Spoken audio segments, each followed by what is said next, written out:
I've got two reasons why I cry away each lonely night. The first one's named Sweet Anne Marie, and she's my heart's delight. The second one is prison bait, and the sheriff's on my trail. If he catches up with me, I'll spend my life in jail. Guess who I got backstage? He's not here yet, but he'll show up directly. We got some other stuff happening, and all right. So I am on episode 7. I've managed to get all of the stuff that we have edited together so far and tabulate it together. It's not really edited into episodes. It's just all together in the same file so that it's doable. Apparently, we're having a small disagreement with Hippie over here. Let's see how it works out. It's a bold move. It's a bold strategy. Let's see how it pays off, Cotton. He promised he'd be here. He left me stranded. Dude, you're also muted. I can't fix that. You muted yourself, so I can't unmute you. Join us.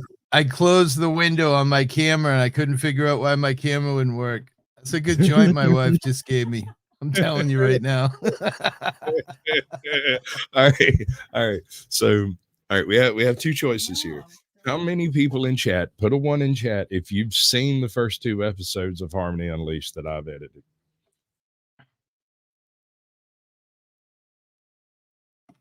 Because I got another 7 over here. I figured, Cap, he put together 2 seasons. If I don't catch up, I don't know what's going to happen. So what I have done is 3 to 6, my bad. Is gone over here, took everything that Hippie and I've been doing and put it together with the dry table reading that me and Captain Curmudgeon did. And I'm not going to do the first 2 episodes because we've already seen all of that. I've seen it like 15,000 dozen times. I'm not going to watch that again. But Hippie hasn't seen it yet. So while we're all see it. mood, let's see if it works. I'm going to trigger it and then stop it just to see. Episode 3, title. Break. That's not quite right. Let's see here. Do this. Gregory, Tiffany, what's up, Tiff? Smoking Auditor, what's up, bro? Dennis Bigfoot, what's up, bro? What's everybody up to tonight? Who else we got in here? Veterans Affairs, what's up? Yeah, I love it, Veterans Affairs. Man, that man is going through some strife, and I really hope that the people who are supposed to help him, whose job it is to help this man, that's their only fucking purpose in existence, is to help people just like him. Yeah, they won't do it. They're doing the whole police thing. I have a friend who was a sniper, I guess, in the Army. He was at a checkpoint. A car charged the checkpoint and detonated. They fired rounds at the car and blah, blah, blah. A couple people around him got killed and he survived. He's been in and out of nut houses because he has death guilt, Yeah. Because his friends died and he didn't die and he can't get any help. No one will help him. It's incredible. Poor guy, Exactly. And if you get perturbed, you don't even have to get angry. If you get agitated or irritated or slightly short with somebody at the VA, suddenly you're on a list, and it's almost impossible to get anybody to talk to you like a real person. Everybody wants to talk to you like you're some kind of a violent offender or something. When, as to my knowledge, the man's never done anything wrong except serve this country. That's not wrong. Right. Anyway, I got this thing over here. We'll do it. We'll do it. You ready? Let's see it. Let's light this candle. Now, I want to apologize. I haven't put any of it in the proper order. I haven't tried to make the scenes match up or anything. This is just the couple of episodes and the art in no particular order. Episode 3, title, Breaking Boundaries, Interior Jasmine's Apartment, Day.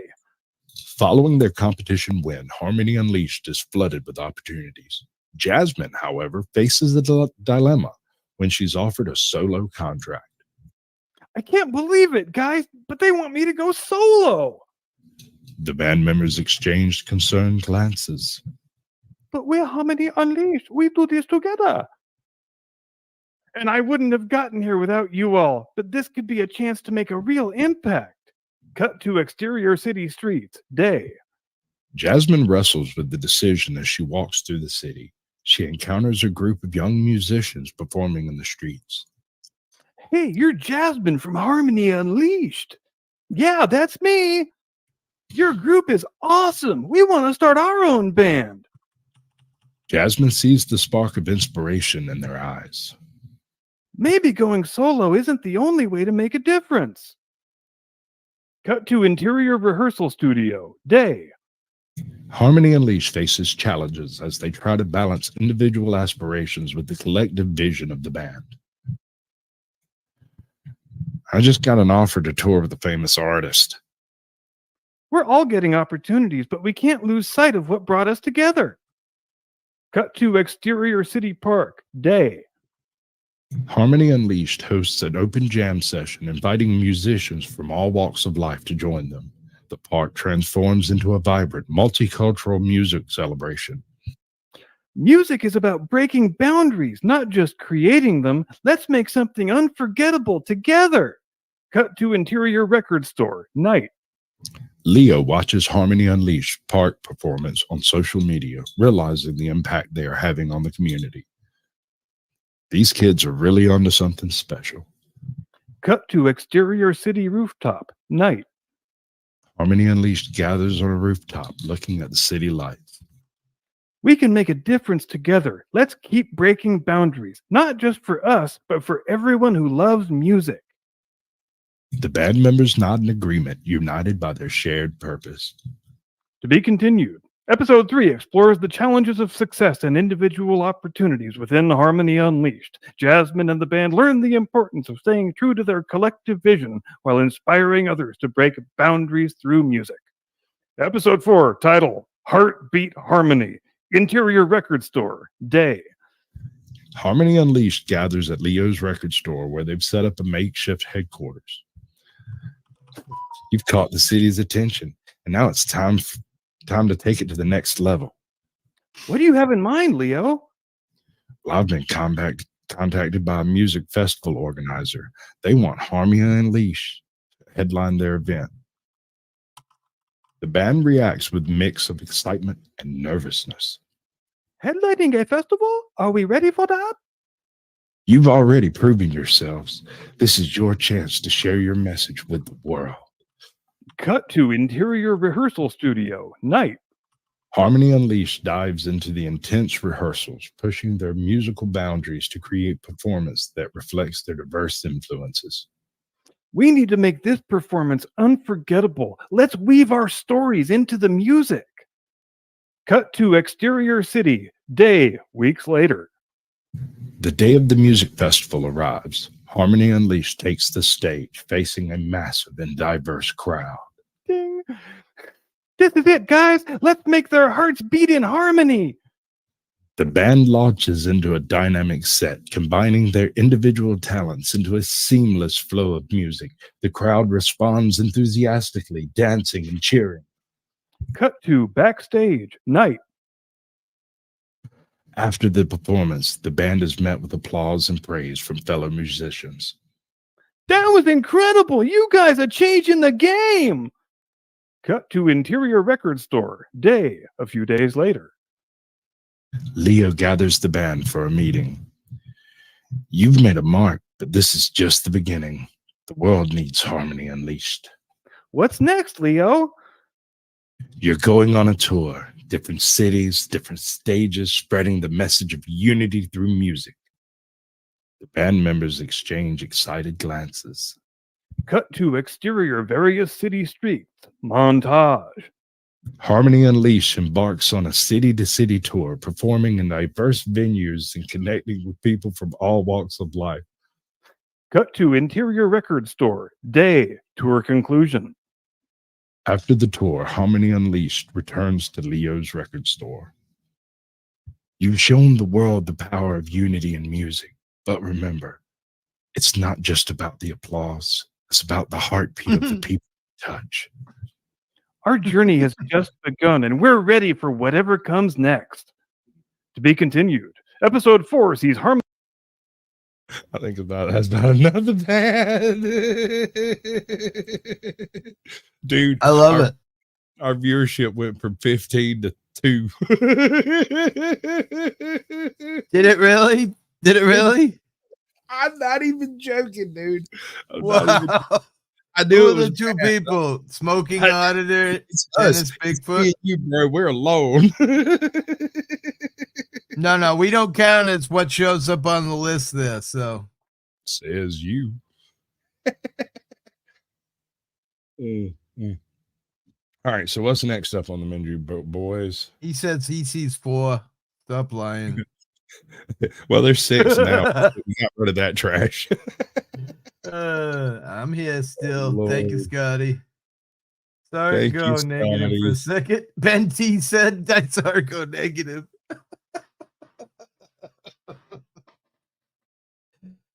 So we're not the greatest fucking AI fucking guys. Hey, I don't even take any offense to it because I ain't paint none of those damn pictures and I ain't write none of that trash. Right? Y'all can hate all y'all want. It's not even on Honestly, me. I don't know. For a first try at it, that was pretty good, Hey. honestly. Well, actually, I haven't even really had a chance to take a try at it because all I had was like the bulk pictures and the bulk. I just got all that edited together so that I can actually go in and try to put scenes in place of proper scenes and whatnot. I haven't done none of that. So screw you guys. I'll take my ball and go home. I'm a split personality. So here's my next question to you. Go ahead. Do you want to do the videos that I have put together, or do you want to try to do some more AI stuff? Do until the first one's done, and then do AI stuff.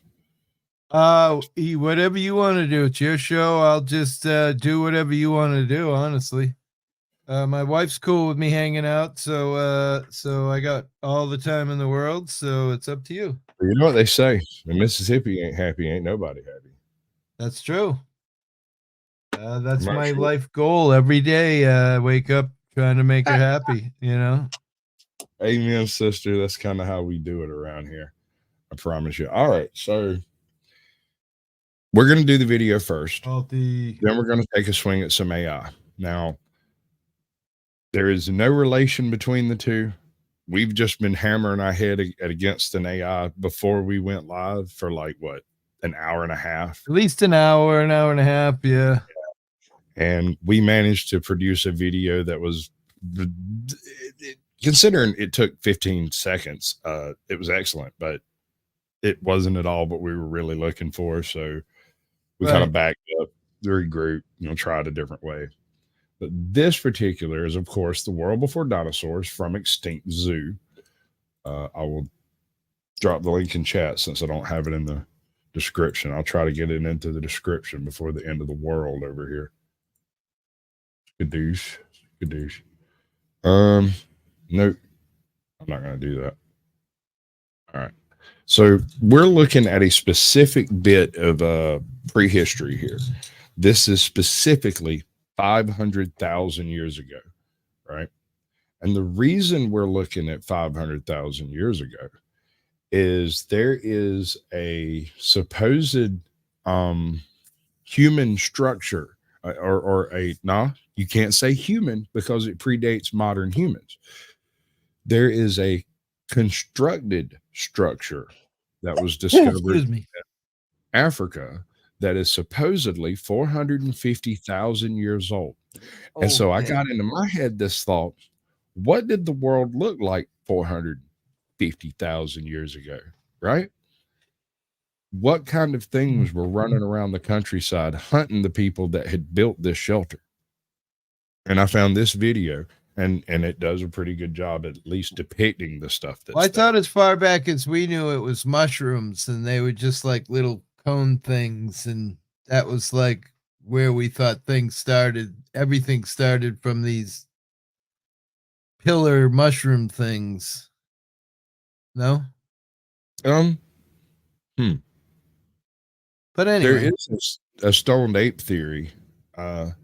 Personally, I'm more of the sea ape theory. I think that our specific physical build was developed not on the African savanna or in the African desert or the rainforest, but along the coast by the Rift Valley. Gotcha. And I All right. suspect I can't prove this. The only thing I can point at is a couple of genetic bottlenecks in our history and point at it and go, that would be a good location for this to have occurred, right? But I believe that our specific modern makeup of genetics spent a short period of time separated from the rest of Africa on a small island and then recolonized after they had developed things like use of fire and tool technology and stuff like that, right? Because it seems to me that if you had 300,000 ape men running wild across the south of Africa and you had 15 over here that developed rock tools, they wouldn't necessarily be able to overrun the numbers that were already extant on the continent to become the dominant species. No matter how smart they are, they're just outnumbered too heavily to have a genetic effect on the population. However, if you took a small group of people, put them on an island where they could really intensely compete for, have a heavy competition against one another and not against the greater gene pool, you have the ability of an island to make a pressure cooker type environment for evolution. The limited resources, limited space means that everybody has to work together a lot better than they would on the African savanna. And I think that is more important to the development of our social skills than any amount of running across the savannah. Right. Smoking We would have Auditor says, I do believe there's a natural nuclear reactor under the ground in Africa, somewhat that's been there for hundreds of thousands of years. What's up, Izzy? My question to you would be, but I'm talking about before that, like before, Sasquatch and before man and before gorilla and, before animals and, kind of the beginning. What are your thoughts there? Like, did an asteroid land on the planet with some germs and started stuff, or what are your thoughts there? You're talking like Cambrian? You're talking about the very beginning of life? Right. Okay. We're not going that far back, bud. No? I don't. Sorry to take you off track. I have another video for later that is all about this 450,000-year-old structure that they discovered, and we're going to take a look at it. But first, I want to see what kind of critters are running around in the African savanna with them. Right. And then we'll see whether or not we believe that our little monkey ancestors was running around on that same savanna and didn't get their ass bit off. It might be why we don't have tails.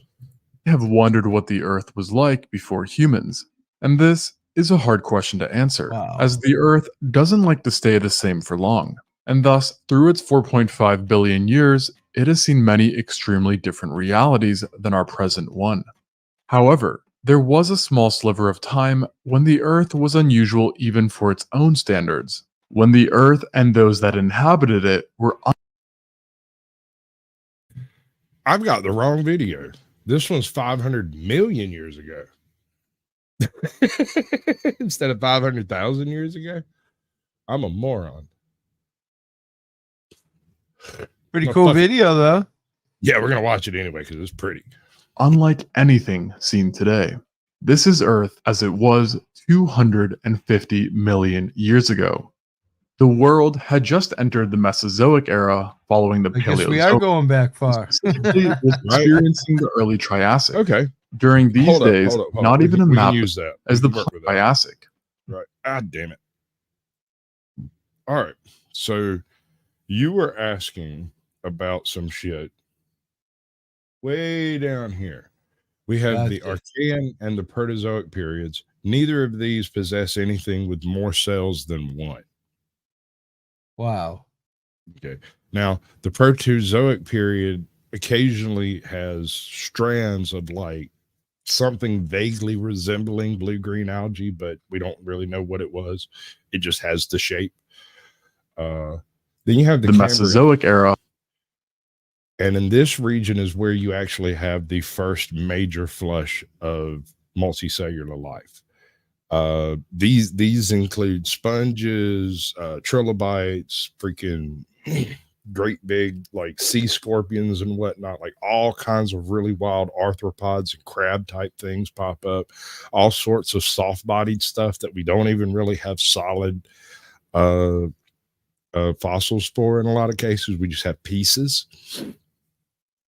We can't. The Mississippian? Huh. What's she doing in Yeah, here? that's one of the that's one of the what are This is those way above my smart level, bro. Way, right. way. Like I don't know any of this stuff. Okay, Anything. but let me carry you over It's a thread. interesting. Have you heard of the Silurian hypothesis? No, probably doesn't sound familiar. How about the reptilian overlords that run the government? Have you heard that one? Nope. You're I joking. mean, no. You've I never mean, heard of the concept that I there's mean, a you know how shadow. I feel about our government, but you know, I It- never thought of it in the sentence that you just used there a minute ago. the whole concept of a secret shadow government of reptilian creatures that are supposedly operating behind the scenes and been controlling the human I population for thousands of I years. feel like Okay, I don't want to. Never mind. I'm just saying there is this hypothesis on the internet called the Silurian hypothesis. There is a period of evolution called the Silurian period. The idea being that during this period, an intelligent race of something resembling reptiles evolved, witnessed the rise and fall of every single species since then, and have existed in deep underground bases around the world until we evolved, where they could actually start having some surface effects, help, so to speak. In theory, and I'm not a proponent of this theory, but the theory goes that the Silurians are extremely long-lived individuals. And so we will have 4 or 5, maybe 10 generations in the time it takes for them to cycle a single generation in and out. Because of this, there's some aspects where they believe that the Silurians are the ones who genetically engineered us into existence for a slave population, whereas there's another school of thought that they escaped from the Earth on spaceships and then came back as the collector aliens, the Greys and whatnot. And that in every iteration of this crazy crackpot theory, they're in control of absolutely everything everywhere all the time. Well, that's pretty weird. Into I don't know, conspiracy theories, flat Earth, not landing on the moon. Apparently now we just recently, yesterday, maybe the day before, we had some anomaly with the fucking ship landing on the moon. And I'm just thinking in my head at that moment, because, we've had this flat Earth discussion on my channel many times, and wonder what people are thinking when they don't believe that we landed on the moon. And, here we got 3 other countries already landing on the moon. Have you ever seen a bunch of white women going into a mall on Black Friday? I think that's about right. 2%'s about right. Oh man, 2% separate us between chimps. I don't know. That seems pretty far off. I'm just they saying. are smart, right? But 2% You different. see two Maybe large, with me. when you see two large women fighting at 3 a.m. in the parking lot of a laundromat, you can see the resemblance. Yeah. All right. 500 million years ago, shit's happening. Following the Paleozoic, and specifically was experiencing the early Triassic. During these days, not even a map of the world would be recognizable, as the planet was still largely covered by the supercontinent Pangaea. This giant landmass occupied around a third of the Earth's total surface and consisted of over 95% of all land. Only to the east were there other substantial So are we landmasses, talking science with all this stuff, or are we which where's consisted of what would more or talking- less? Plate tectonics, fossil. Yeah, no. What I'm asking you is this legitimate? Roughly. As legitimate as could be as of, I think, 10 Okay, days. just checking. Just checking. The I channel mean, I does- get it that the world was a lot different back then, and that the plates moved, and earthquakes, and Yeah, the tectonic plates were life sucks, moving, that and shit happens. Life sucks. We deal with it. Hopefully, life Right. deals with it too. pretty would become crazy. today North China and South China. The minor Amurian It's fairy tectonic plate tale, was says also Dennis. separate from the supercontinent, being composed of present-day Korea, parts of Japan, and northeastern China. These islands would have been surrounded by the Paleotethys Sea, which contained very balmy waters as the equator ran right through it for its entire width. And to the east of this sea, the largest body of water to ever exist could be found, the Panthalassic superocean. This gargantuan body of water would have been at least 1,860 miles or 3,000 kilometers longer than the Pacific at its widest, covering over 60% of prehistoric Earth. And yet, despite the very unnormal proportions of the land masses and bodies of water, they would perhaps not be the most concerning thing someone would notice if transported back in time, as that would probably be how unbearably hot it was. Some paleontologists think that the temperatures during the early Triassic may have ranged from 120 to 140 degrees Fahrenheit, or 49 to 60 degrees Celsius during the summer. One of the things that's always intrigued me about this time period is how absolutely accurate some of the flat earth terminology would be on Pangea. Just think about if humans had evolved on Pangea. If you traveled far enough in one direction, you would literally find the edge of the fucking world. Right? Which would be If the you- other side of the ocean, right? Yes. Well, yeah.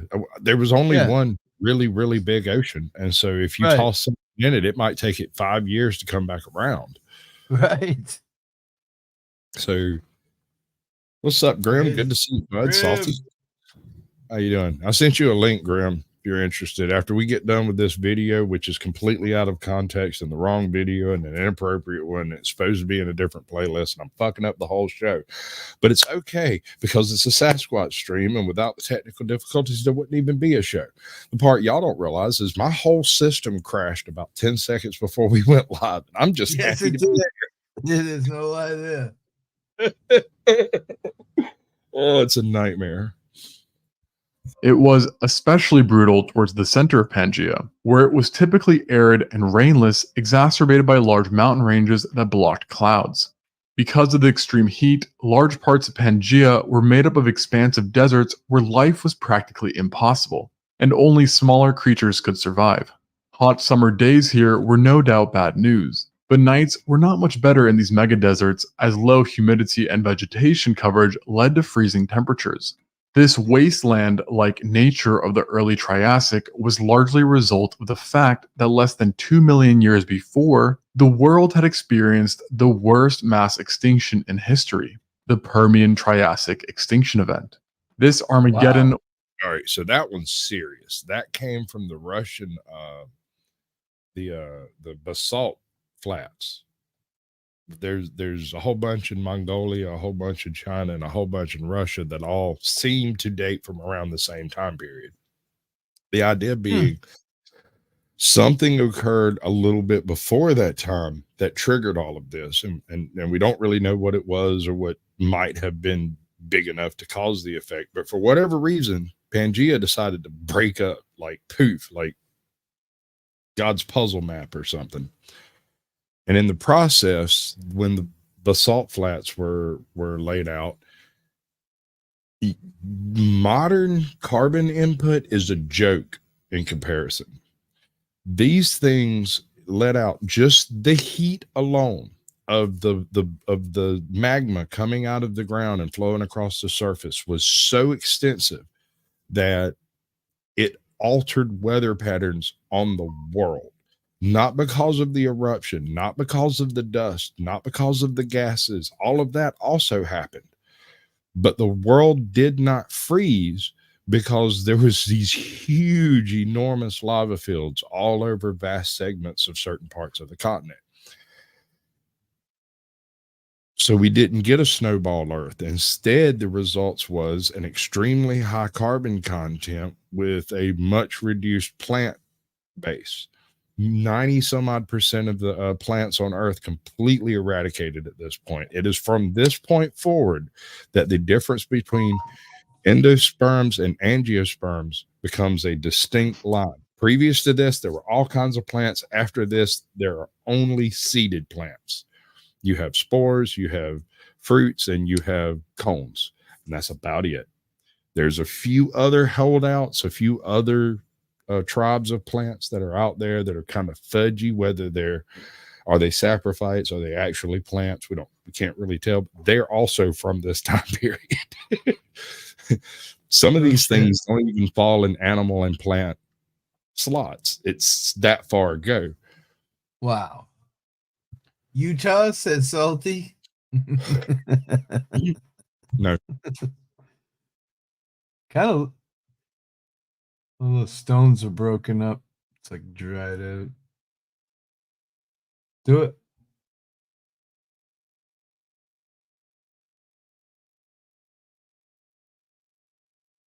You're muted.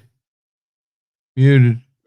With big basalt flats in Siberia and big basalt flats in Russia and a few parts of India. But there's not a whole bunch of them over here. I know of one in South America, but it's debatable whether it's a true like intrusion like that or if it's a slow igneous intrusion of a classic sense. It looks good, but the testing just hasn't been done there. Massive carbon. So immediately after this period, you have two things that happen. The temperature immediately spikes to a huge level. The amount of ash, smoke, soot, air debris in the air was so great that the heating effect from the sun was reduced, and the heating effect from the earth was most of what was keeping it from freezing up. Because we would have lost 80% of our light just on the burning of the forest that existed at the time. Wow.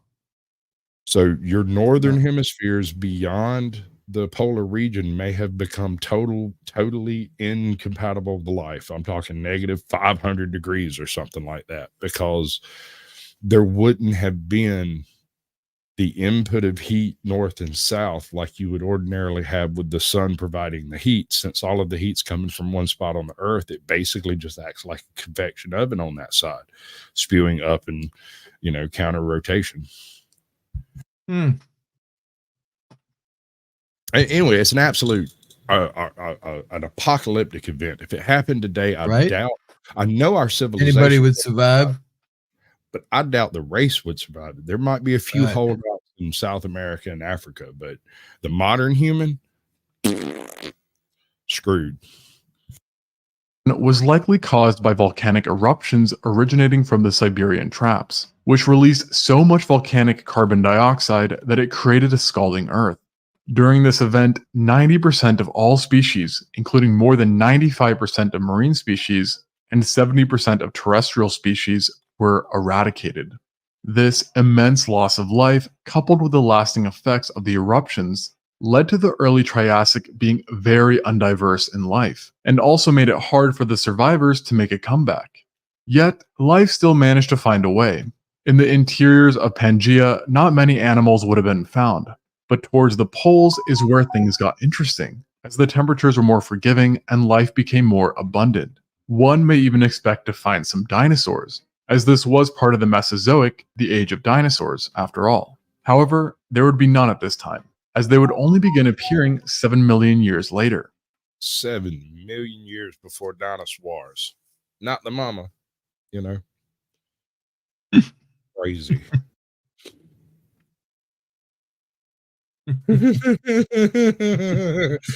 Are y'all threatening each other in chat? Y'all stop that. What are y'all doing? What are y'all gotten up to? This Robert? No. Nobody's Robert. Nobody's permitted to be Robert. Y'all stop being names and go back to being weird things like salty.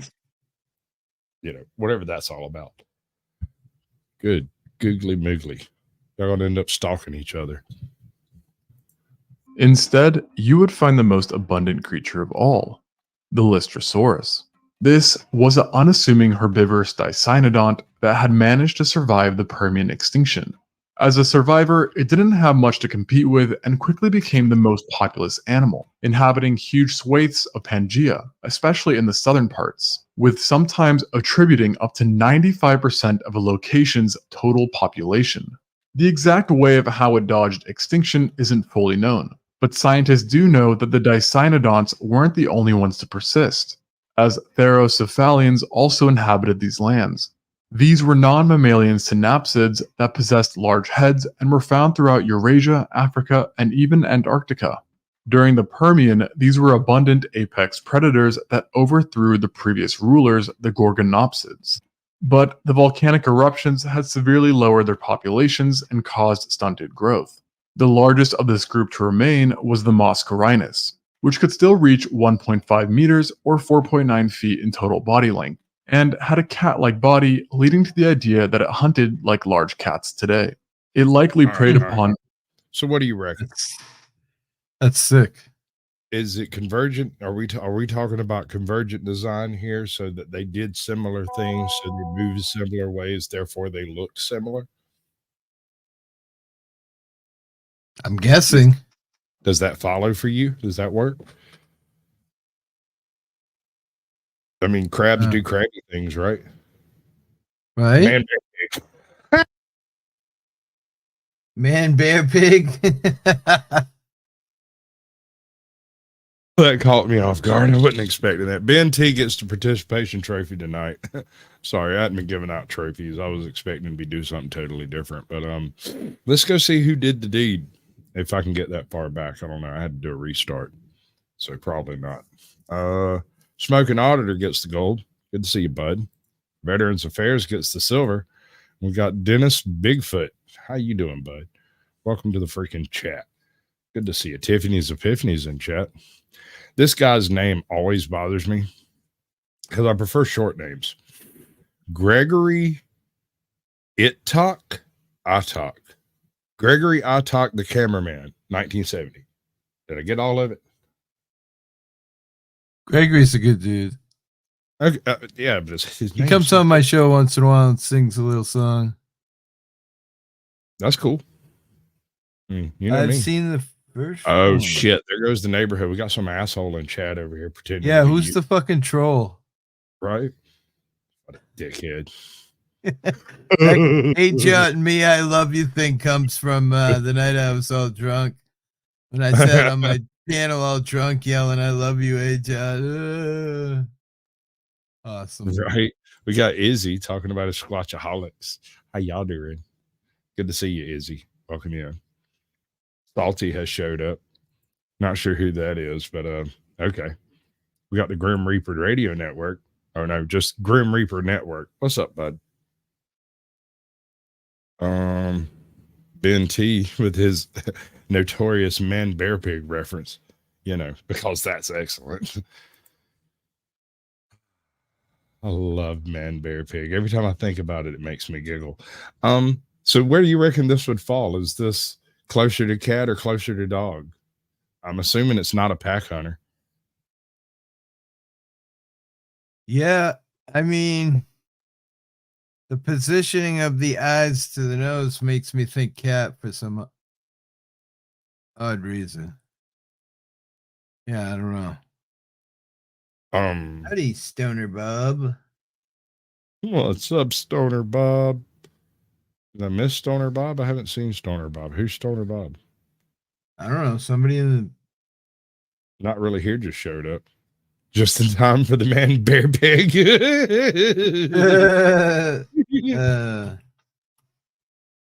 One night I'm going to do a possible, based off of a fossil record of creatures that match descriptions of cryptids. Like, not saying these are it. I'm just saying that once upon a time, these things were real. Yeah, I wouldn't want that running around in my backyard. Survivors, the non-mammalian cyanodonts. My freaking mouse keeps disappearing on me. Like when I need it mostest. Which included the likes of Galesaurus and Thrinaxodon, which were early relatives of mammals. However, the Moscorhinus was no longer the king of Pangaea. That title instead went to the newly emerged Archosauriforms, who were crocodile-like animals that were carnivorous and possessed sprawling gaits plus long, hooked snouts. One of the first of this group on the scene was the Proterosuchus. Am I the only one thinking that thing looks tasty? I'm definitely not thinking it looks tasty now. Yeah, no, maybe it was far from my mind. I have seen that guy in Florida that cooks up those, what are they called? Iguanas? Yeah. Yes. Dude, he makes it look good, but I don't know if I could eat it, bro. Dude, why not? Are you I joking? don't know. You haven't had any gator tail? Oh my Nope, god, no that's gator. so, bro. It's so good. It's so good, Is it? bro. Oh, It man. is. It really is. And until you come across it, if they didn't tell, depending on how it's cooked, it can be cooked like fish and you would eat it and never know it wasn't fish. It can be cooked like chicken and you would eat it and never know it wasn't chicken. You could cook it like pork and you would eat it and never know it wasn't pork. You can't do it with beef. Right? What's side? What's up, baby? Welcome to the dark side. Okay, back to the alligators. A slim yet long-bodied reptile that could achieve a length of 4 meters or 13 feet. For a long time, it was thought that this creature was semi-aquatic and ambushed prey in a fashion similar to modern crocodilians. However, its environment appears to have been very arid, with intense droughts, leading to speculation that it was really a terrestrial hunter. Whatever the case is, there is no argument that it was an apex predator of its time, and hunted other smaller animals, including the parareptiles Oanetta and Procolophon.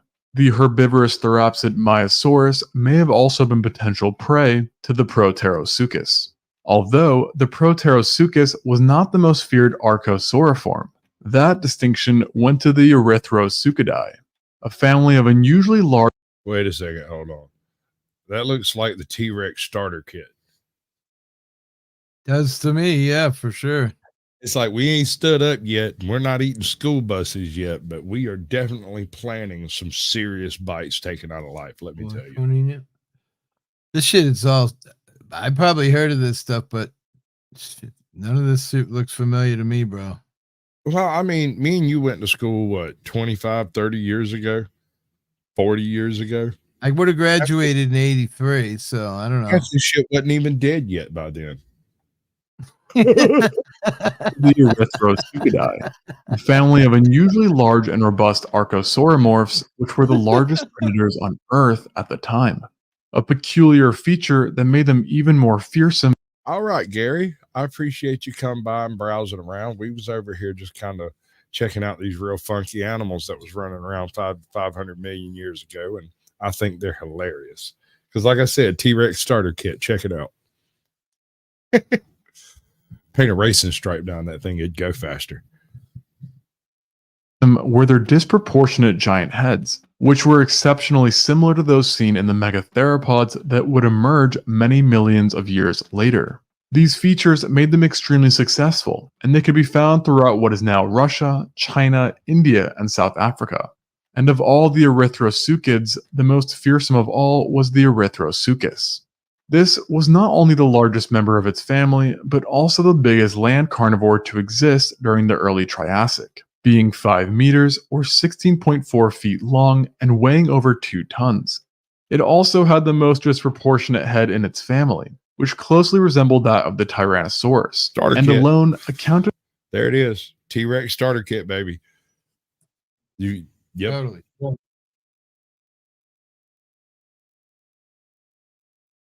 I feel like you have something to say. No, I'm just watching and trying to learn, although I'll forget it in 10 minutes. But yeah, it's interesting. That makes it even more interesting the next time you watch it. Yeah, for sure. What's up, Mitch? Good to see you, bud. Welcome in. Mitch, holla. Can you throw me some gang signs, Graham? Anything? How about now? Hello. That'll do. Hippie, Sasquatch. What's up, brother? How you doing? I'm all right. A bit tired, but I'm all right. Well, that's because you're old, decrepit. No, it's more like it's 10 to 2 in the morning here. Well, you know, sometimes you got to knock the dust off the bones. That's what it takes. But, you know, I thought Hippie would have known all about this. I mean, he was around. Right? Right? I mean, you're forgot, that old. bro. I can't help it. that I forgot. speaks Yeah, an the older, problem an is- older person. Yeah. I've forgotten more than you know. That's what my grandfather would say. I forgot more about. And probably true. Didn't mean to interrupt. Please continue. All right, we're looking at these big-headed lizards. Check this shit out. For 20% of its total length. This large skull was equipped with many sharp conical teeth designed to grip and tear prey, That would which feed a bunch consisted of of any humans. animal it could get a hold of. In addition to specialized teeth, it likely also had a very strong bite, as along with its mammoth skull, it had an intensely muscled short neck that supported its biting function. It was no doubt the undisputed king of Pangaea during its time, and was about the worst thing one could encounter when traversing the almost everlasting dry lands. Life was without question very rough here, and the occasional drought only brought more dread. Though relief did come for life in the form of mega monsoons, where a shift in winds would bring rainy seasons. These monsoons, however, were supercharged by the giant size of Pangaea, and brought heavy seasonal rain, the likes of which is unseen today. These wet seasons probably even allowed for surprising amounts of life in the giant deserted areas. Unfortunately, however, Hold on, West Side. What kind of weird furry costume have you got going on over there, man? Like, I went to your channel so I could see the big version of it, and I'm no more enlightened than I was looking at the little one. In fact, I don't know, the little one seems a little more detailed. That's terrifying. Kind of cute too. Do you see your little avatar? It looks. No. Call me crazy, but it looks like a female Sasquatch to me. Huh. I'd love some serpents. Hell, you got a shit going on here. Oh, did you manage to get it put back together, dude? I guess he's not playing with us anymore. Okay. I redesigned it, mate. monsoons also Damn it. created Do what? I redesigned it. So, Big girl. Are we trying to show it or? well, it's there. People can see it. It's fine. I even put a bit of lightning in. Oh, and a honey badger for you. And honey badgers ain't no joke, bro. Like, That's why I put them there. And I thought it was apt because, you know, you could probably trace them all the way back to this era. yeah, Therasids. Probably.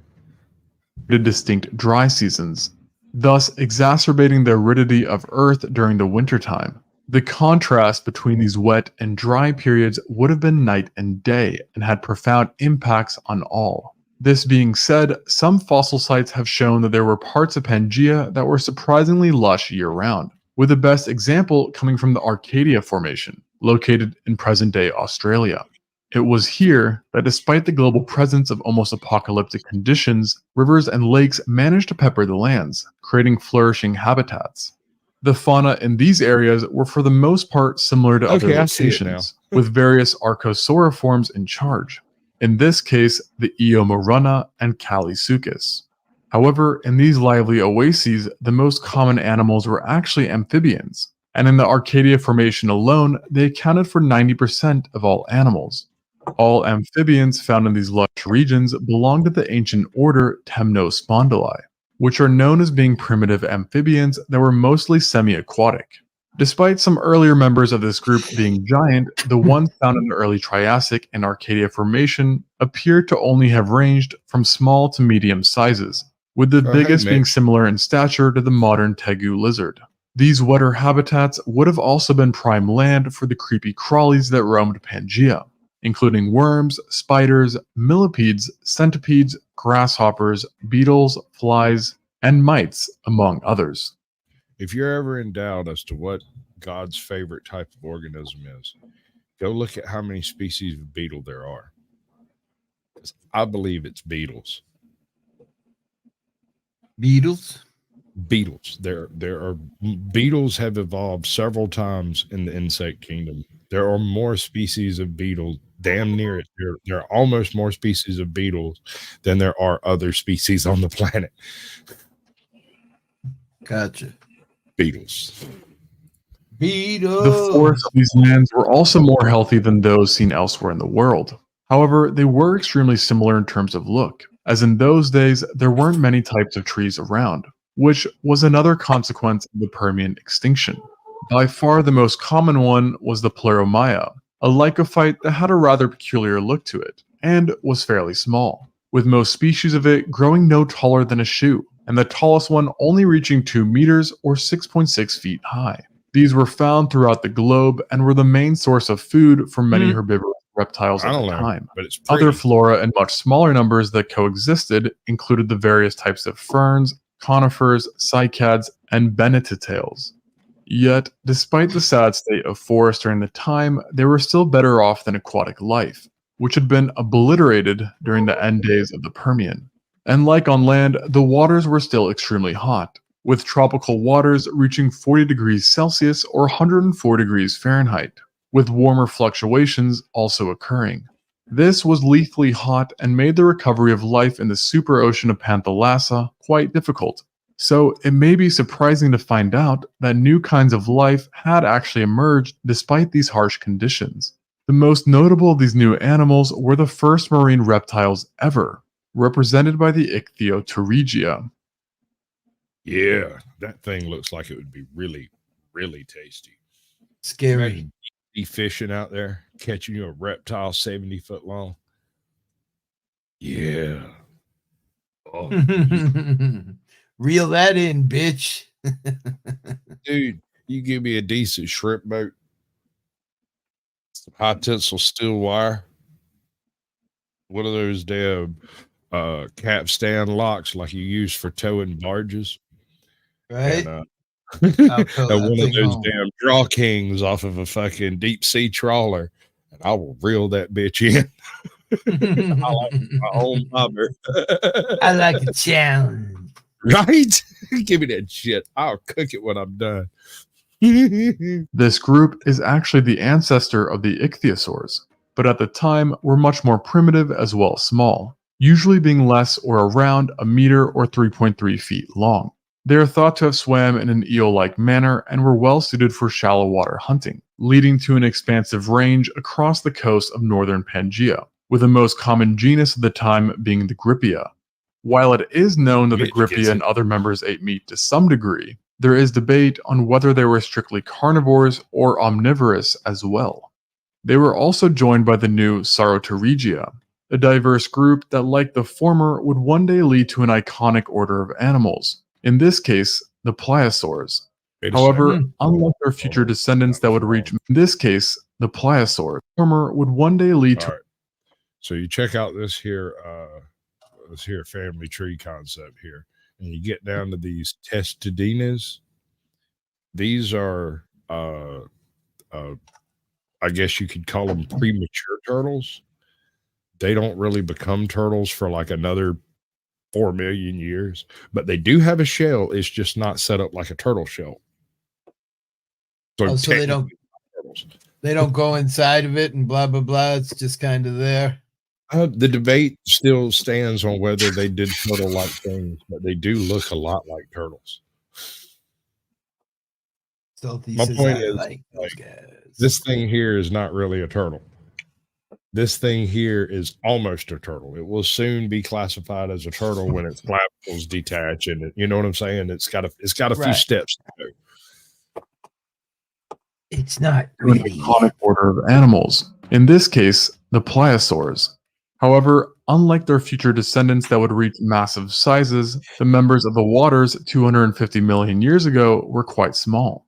At the time, they were represented by the Caecosaurus, a narrow-bodied reptile that was about the length of a ruler.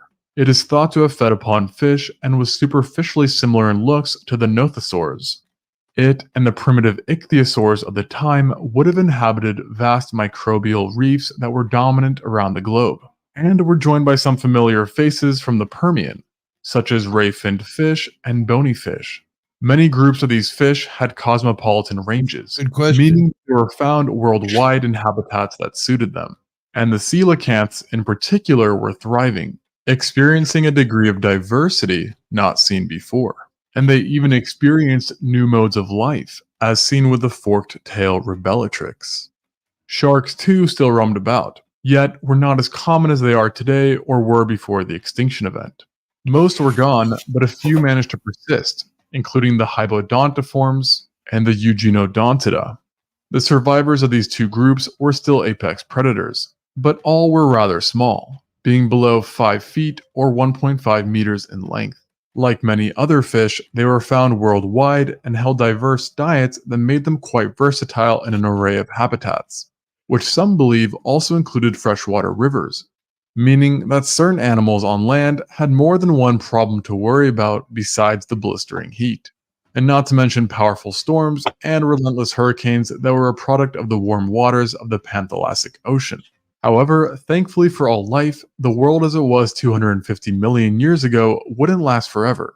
And roughly 30 million years later, the world's chaotic climate had more or less stabilized, and life had fully recovered. Thanks for watching. If you enjoyed this episode of Extinct Zoo, All right. So are we buying it or blowing it? I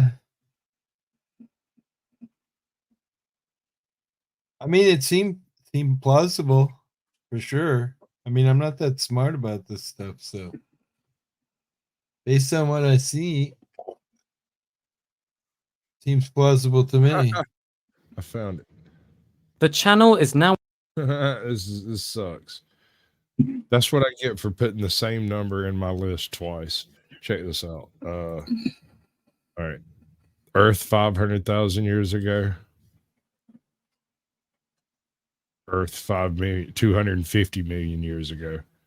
I like to see 50 because I'm an idiot.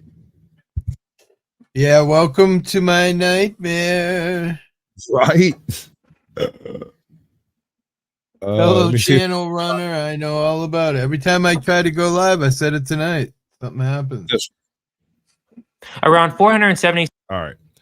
So this is do you want to go into the Graham, hey bud, Yeah, how you doing? I'm all right, my friend. What kind of AI do you use? I've been using Moonvalley recently, and also I've been tapping into what's it called now? Memory lapse. Right. The one that Hippie uses. Midjourney. That's the one, Midjourney. Thank you. Okay. And do you have anything that you use to do animations or like footage type stuff, like actual film? Well, I use Canva for that when I start putting things together. But yeah.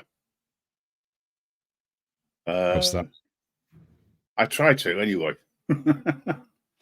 Yeah. I'm just restreaming. That's all right. Straight to the website. Yeah, that's fine. That's all right. So what do you have a particular method that you like to use for your, because I haven't seen a whole bunch of AI stuff over there on your channel. I don't use lots of it. Yeah. A lot of it was mine. he use anything he wanted. Yeah, that was true. I can't do that now because I can't access it. Well, I'll give you the new yeah, she's not showing Discord. on the channel. I don't know why. No, I got it. I got a new Discord with the bot set up in a new Discord. Dun dun dun. Yeah, I'll drop a link in. Let me see if I can find it. I never can find this shit. Anyway, go ahead.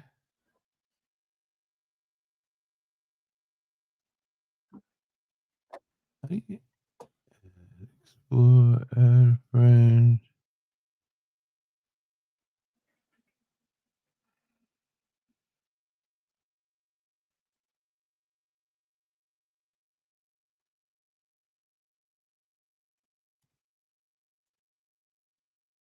Why is it so quiet? Because I muted my mic and I'm over here talking to myself. I'm an idiot. Damn it. Damn it. I wasn't paying attention. I just realized it was quiet. I'm like, fuck. Really high. I do it all the time. Don't feel bad. Or I'll do even worse than you do. I'll be like, all right, let's play this song, guys. People requested it from the chat. We're all psyched up, right? So I'm singing away, and then I look over to chat, and Daryl Williams is the guy. He's been helping me since I ever started this YouTube shit. He's like, Hippie, you're fucking muted. Hello? Or right. Hippie, the song is muted. So I'm just singing, and there's no actual song. Yeah. Oh, that's harsh. Yeah, that is harsh. I'm telling you. That John cartoon, he really wants the girl to come home, though. Here's my Discord link where the AI bot is. Got some beans and bologna. Just come home. Well, there's that's AI is going at the moment. By the way, I still have all those episodes and stuff open on the channel. Do you want to show some of that stuff off, or do you? Who are you talking to? The guy who runs the channel? I mean, like, you'd have to share it backstage. Let me look at it. You know, I don't know what you mean. No, all the stuff we made tonight. I mean, it's just sitting there. All three of those projects are still sitting open right now. Oh, sure. Yeah. No, we should show that. I mean, it's there. I've already recorded. You already recorded it. I'll wait until you put it out. It's fine. I don't know that I'll actually be able to make use of it. It's like you said, it's really weird. Yeah. Pop it up. We'll take a look at it and let them see. And when we get done, I'll go by what the chat's decided. So this one here. What's up, Zach? Good to see you, bud. Welcome in. Did Blackwatch show up? I'm sorry, I missed Blackwatch. I don't think I saw that name come across the screen unless I'm really stoned. It's there. He popped in. Yeah? Wow. Right. I'm on one of those catered. I'm obsessed with the chat. All right, here we go. Let's do it full screen. Let's give it all to him. Okay, so the way this works is we tried to fit as much of a single episode of script, prompts, the whole nine, into the prompt without any explanation. We just dumped it in there and hit go. And this is what we ended up with. And the opportunity to share their own music. Leo, looking around. This is what it's all about, bringing people together and creating something beautiful. As the album nears completion, Harmony Unleashed faces a difficult decision. A major record label offers them a contract, promising fame and fortune, but also insisting on changing their sound and image. Jasmine, hesitant. I don't want to compromise who we are for success. We've built this band on authenticity and connection. After much discussion, they decide to turn down the offer, staying true to their values and the music they believe in. The album is released independently, and the response is overwhelming. Fans from all over the world connect with the music's honesty, diversity, and joy. The band's message of unity and acceptance resonates deeply, inspiring others to find their own voice. Jasmine, teary-eyed. We did it. We stayed true to ourselves, and now we're touching hearts everywhere. Harmony Unleashed continues to tour, spreading their music and message to larger and larger audiences. Mention that if you can. I don't know know become ambassadors for the power of music to bridge divides and foster harmony. In the end, it's not just about the success of their album, but about the lasting impact they have on the world. And through it all, Harmony Unleashed remains a group of friends, united by their love for music. Yeah. You got to mention that funny part in there. I don't know if you can or not, but What part? the red Specific? screen there where it says blah, blah, blah. Oh, yeah. There's this bit in there that for some strange reason it has popped up Ebola pandemic or Ebola epidemic screen is like a warning around and stuff. Yeah, it doesn't even. The funny thing about it, although I think that program has some uses to make shorts and different things, but I don't know where that came from. Let's scroll back. Let's show them what we're talking about right there. And now we're touching Ebola epidemic. We didn't choose any of this stuff. Yeah, we'll scroll back and let's roll through it real slow and look at each little scene separate. Hang on. And keep in mind, the only thing we did was remove we removed the exterior and stuff like that, where it did like verbal cuts. Like this one, the whole time it showed Jasmine as a diverse, beautiful black woman, and now all of a sudden she's a white old lady running down the street. Yeah.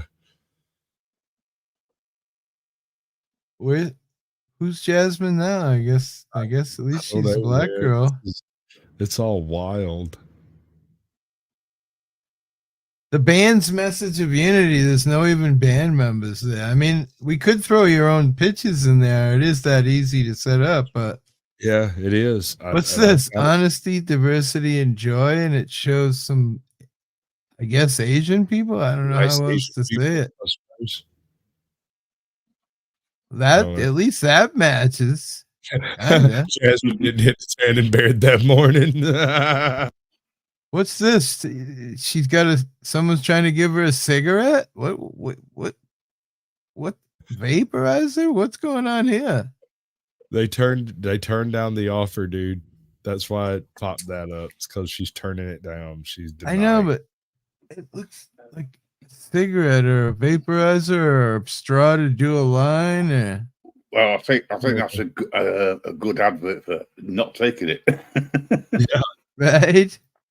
I mean, that sort of fits in the storyline. That works. That definitely works. I mean, I thought this kind of fed in because it said bringing people together. Yeah. No, this works. And what's this about? But then it's all weird. What's that about? I don't know. Power over music to bridge divides. So that kind of fits into me. I go with that. Well, I mean, it's all the stuff we scripted into it. It's just repeating it back in a mechanical voice, But then it's giving us images that supposedly somehow go along with it. I'm sure we could change the voice. And what's this? They have on the world. Really? Yeah, the impact they through have. It all. And then they forgot the last too many times. They left out the last 2 minutes. Like, oh well. All right. What program is that? That is a program called Kapwing. And you put in the script and it makes a movie. Good program.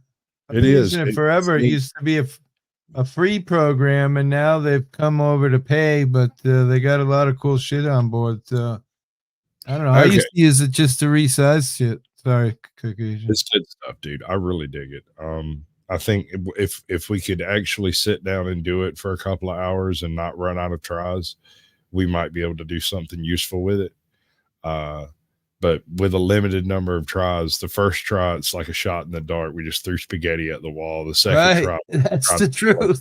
Wall. It was just first two were just trash, and we both knew it. We knew it would be too. So but we're trying new stuff, and that's really what this is all about. Is just, I mean, a lot of people are so against it. I mean, I kind of hate AI on one hand, but on the other hand, I'm super addicted to it. Like, you can see it. I'm I could sit here for 12 hours straight and just put fucking shit It's like into the that new crack. AI to see what it would give me.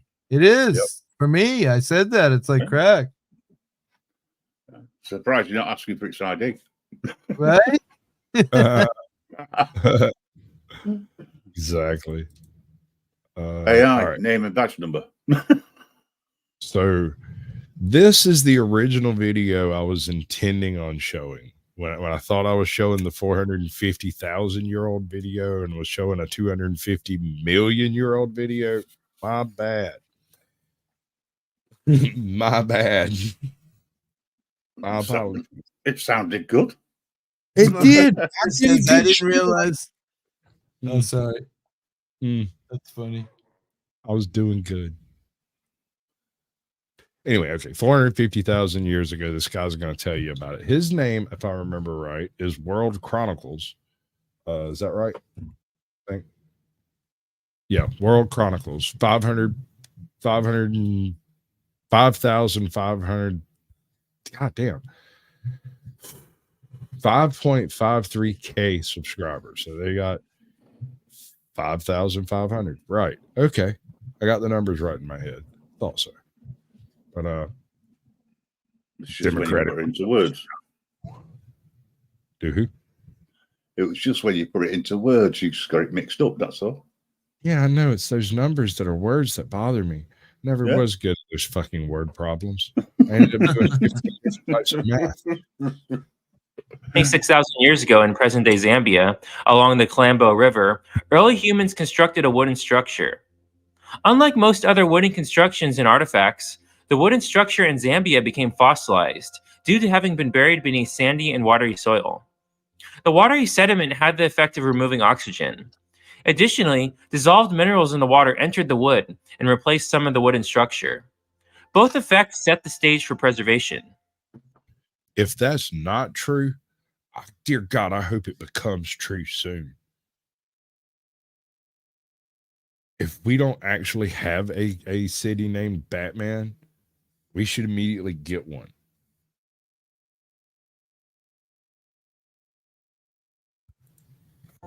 As of the creation of this video, it is the oldest known evidence of early humans making a structure out of wood, and vastly predates the previous record of the 11,000-year-old wooden structure found at the Starkar archaeological site in the northeastern part of the United Kingdom. The construction in Zambia is so ancient that it was created 100,000 years before anatomically modern humans are known to have even existed, and suggests that early humans regularly built constructions out of wood. By contrast, the earliest fossils of anatomically modern Homo sapiens have been found in modern-day Morocco and are about 330,000 years old. The woodworking in Zambia displays a level of complexity that upends decades of preconceived notions regarding the behavioral characteristics of the early humans that preceded anatomically modern humans. Not only did the construction require deft and tactile precision, but it also would have required planning and teamwork with others. Many researchers surmise that wood saw widespread and sophisticated use during humankind's early years, to such an extent that if wood was more easily preserved like stone or bone, the Stone Age may instead have been referred to as the Wood Age. Interest in the area of Clambo Falls in Zambia began in the 1950s and 1960s, when researchers found wood material that may have been worked on by human hands, but they were not able to successfully give a date to the potential artifacts. These materials consisted of stone tools and wooden objects that looked very much like they belonged to part of a building. In the early 2000s, Professor Larry Barham of the University of Liverpool and his team began working at the Clambo Falls area to date the archaeological site there using modern methods and to look for more stone tools. Finding wood artifacts was the last thing they expected to find. However, on the very first day of a dig that took place in 2019, the researchers descended down a 30-feet incline toward the edge of the waters of the Clambo River and spotted a chunk of wood sticking out from the side of a cliff. As their feet sank into the sandy soils of the Clambo River, as it fed the 772 feet tall Clambo waterfall downstream, researchers found 5 wooden objects exhibiting potential evidence of intentional human modification. Some of the objects were potentially used as digging tools or wedges, and date to between 390,000 to 324,000 years ago. However, the most important and momentous discovery was a pair of overlapping logs created from a bush willow tree that had been carved in such a way as to fit securely together like pieces from a Lincoln log toy set. The smaller log was around 1 meter long and had ends that had been carved into points. A notch had been. What do you think?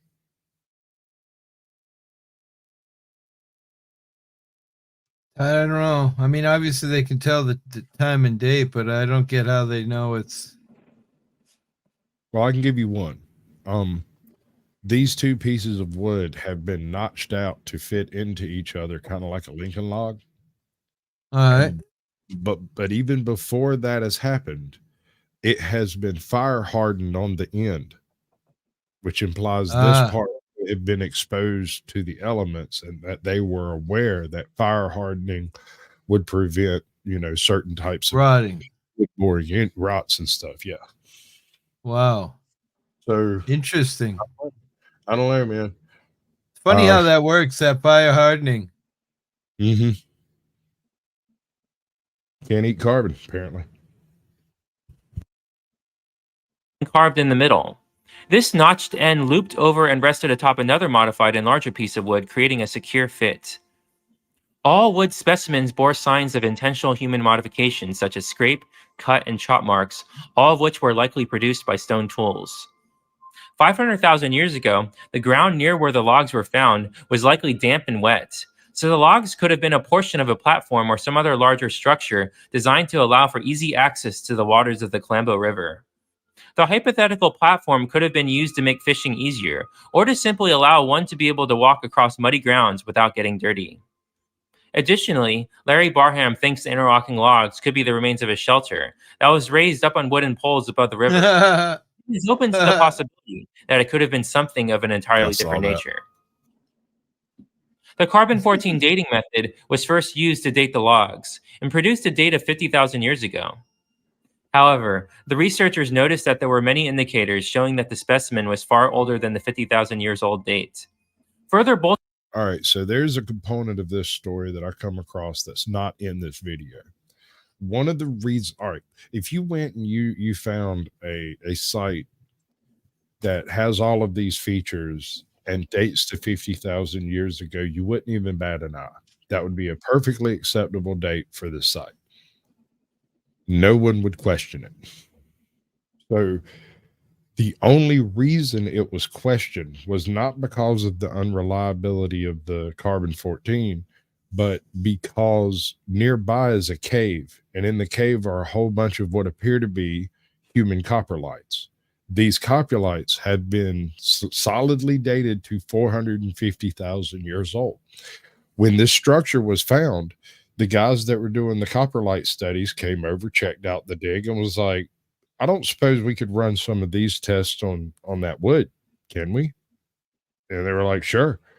And they came back with a 450,000-year-old date for the wood too, knowing that carbon-14 is only good back to 50 to 75,000 years ago. So there was no reason to test it any further, except for the fact that these other guys had the equipment, had the know-how, and had the capability. Otherwise, this would have been dated 50,000 years old. Wow. Bolstering this doubt of the carbon-14 dating method's ability to produce an accurate result for the situation at hand is the fact that the method is unable to give back accurate readings for specimens older than 45,000 years old due to the relatively short half-life of carbon-14. It was clear that another method needed to be used to acquire an accurate date.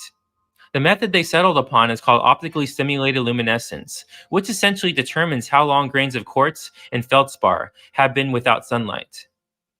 Quartz only needs to be exposed to sunlight for a very short amount of time, even just 2 minutes, for it to be fully charged and able to store energy after being denied sunlight. Using this method, the researchers tested and then calculated when the grains of quartz and feldspar located near the logs last received sunlight. This gave the researchers the date of 476,000 years ago.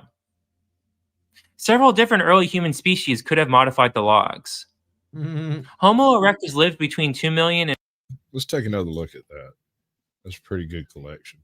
Look like I got a few cousins in there at least. Well, you Right? definitely have Sasquatch. Right, this dude on the bottom right, that could be Steven. The dude up above him could be Earl. That's two of my cousins. Spitting image, man. I'm not even exaggerating. I've got a nephew that kind of looks like this guy on the top left. There's definitely We're not traits gonna of our past there, aren't there? We're not going to talk about the guy in the top center. We don't talk about him no more. I kind of look like the guy on the bottom right.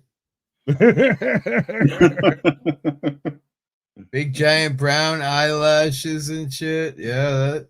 Although mine have Yeah, turned just gray, no but- grey hair. Yeah, well, I mean, I could go dye it. Yeah, but that's Oh. when you were younger. Yeah, color that's is it true. now? Shit brown and gray. There you go. That's my favorite color. Always wanted a me-colored suit, but then I need a pinstripe. Species could have modified the logs. Homo erectus lived between 2 million and 100,000 years ago.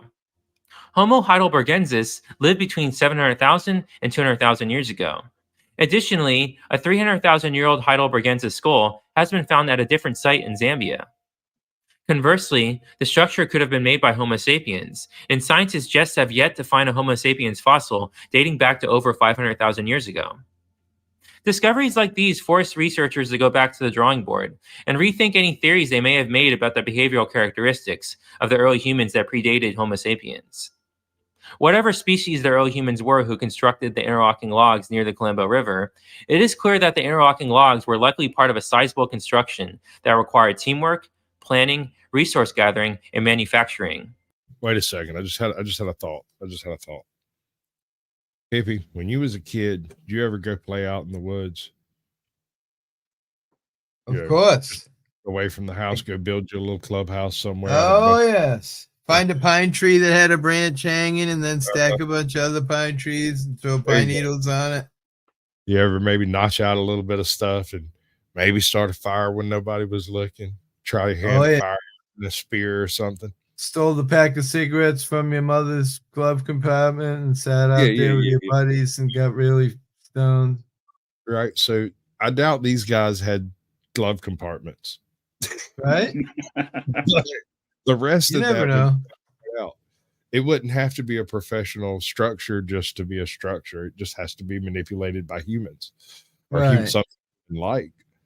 And the scraping patterns on that wood and the fact that it's burned and exactly the way it is implies that an intelligent force has acted upon it. So that's not the debate. The debate is, was it an adult building a real house or some kids building a clubhouse? What you reckon? What would it matter? Really? Technically, it doesn't. However, it would imply that the primitiveness of the construction is due to a lack of experience rather than learning. Right? Gotcha.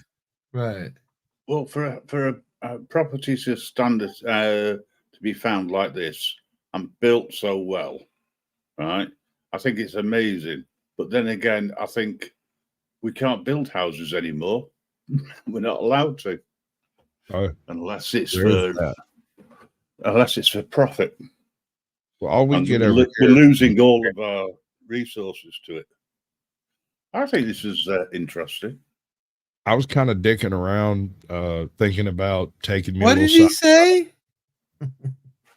What did he say? I'm sorry. I was just thinking about getting a side job just to take up some time and maybe give me something to film. Some people doing stupid stuff, because that's the best place to go find stupid stuff is on a construction site. And I went around and went to look at the different construction companies that are still around and the people that are working at the different companies that are new. I realized that all of these people, every single one of these companies, the houses they're building are like these freaking cookie cutter 3-story McMansion jobs. Yep. And I don't want no part of that. Half of them are on spec. Almost every single one of them is a cost plus job. Somebody's writing blank checks for these damn things. And they're in Yep. the weirdest of neighborhoods. We have this spot over here on a little hood over here, like a no BS, like pre-Civil War ghetto from back in the day, right? And somebody has bought about 4 blocks of this joint, and they're in the process of demoing everything over there and putting up a whole bunch of little McMansions right in the middle of the hood. Wow.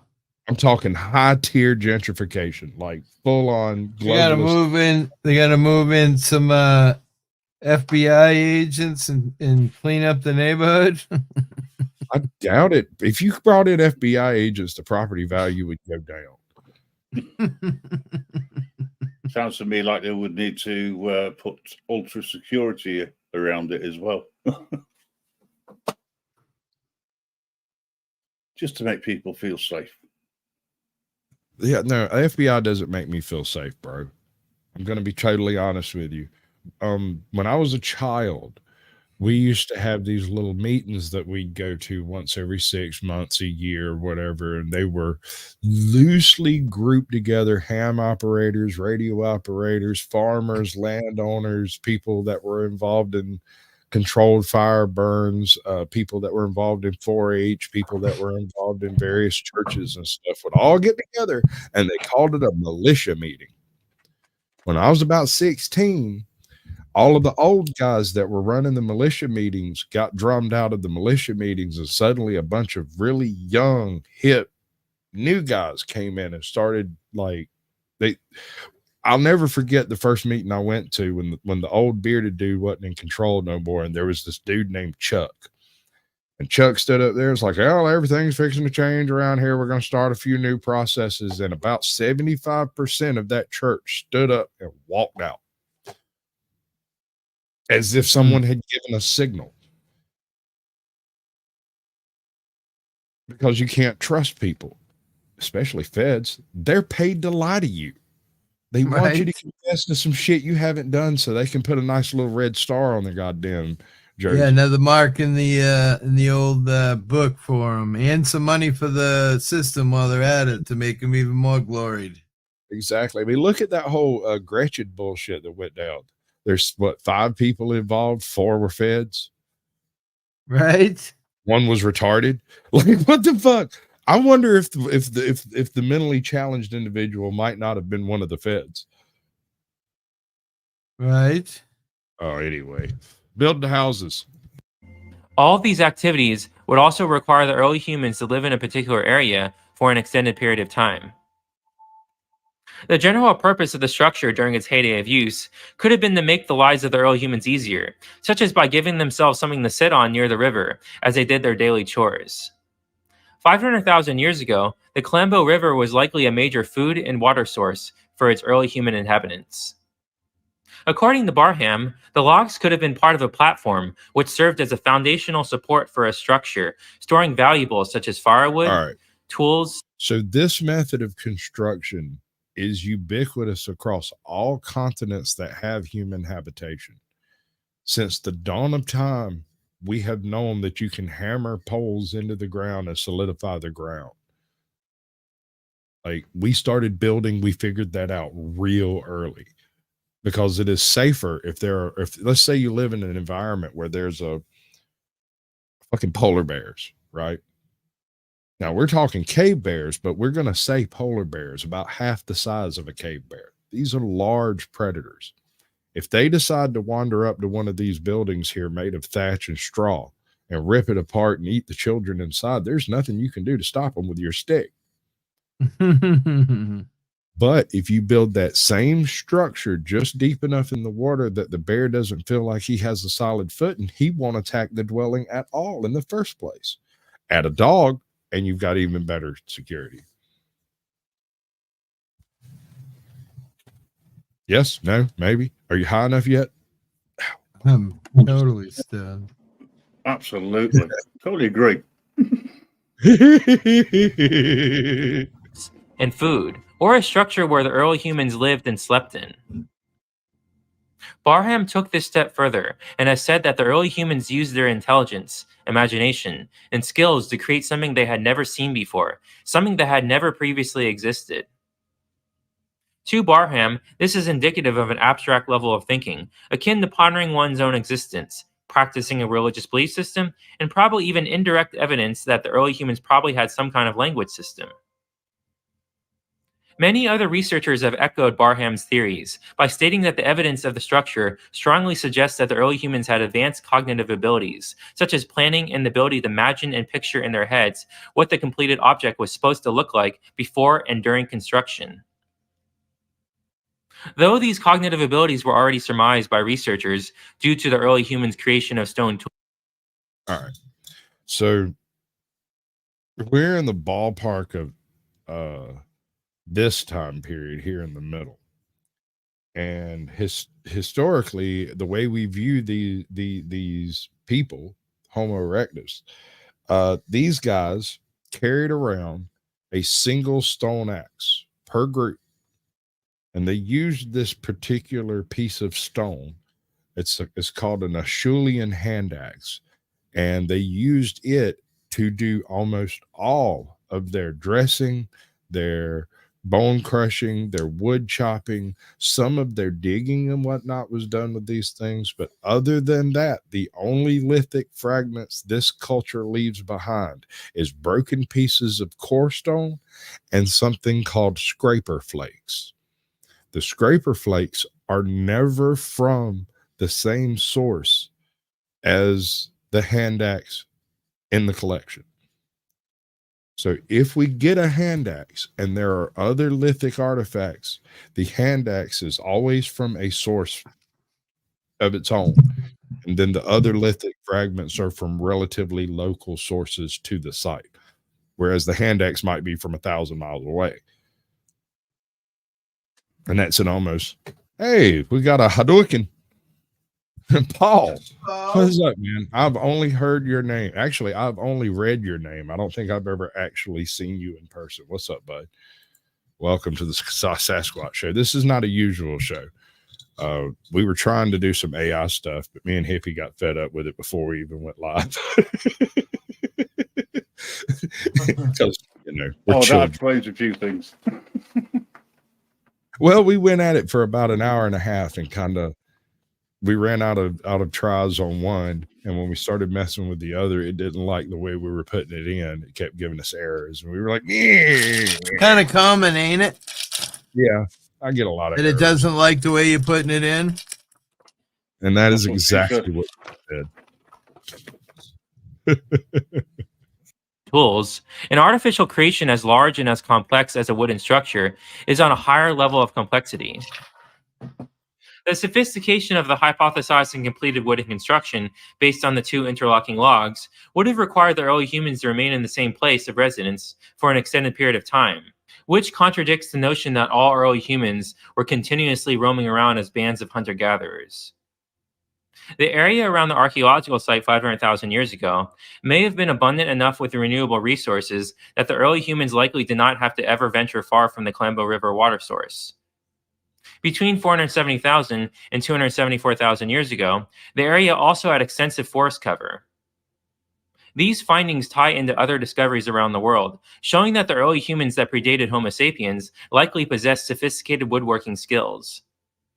Crude wooden spears and sticks made for throwing have been found in the 1990s in northern Germany and are associated with Homo heidelbergensis, a 780,000-year-old polished wood plank. Well, bro, if you're interested in having a private conversation after the show, I'll be dropping the link for backstage, and we'll go to private in about 25 minutes or so. And we could all have us a little palaver, if you will. But I'd like to meet you. I have no idea who I was talking to. I was just sent a random script. They didn't even ask me to do it. They just sent me the script, and I read it and laughed my ass off and immediately recorded it. But I appreciate it. Yeah, right? Somebody was like, it's a Twitter story. I was like, I don't care. I don't give a damn what it is. I'll read it the best I can, right? Was dug up in 1989 near the Jordan River in an area that both Israel and Syria claim as their own. Who wants to speak to you now? I'm down. Research I'll on the just log go so you can has helped further chit-chat. along the research on the. Do what? I said, if he wants to talk to you now, I'm whatever. Yeah, I've got let's see. Let's see if I've actually got it before I say I do. Hold on.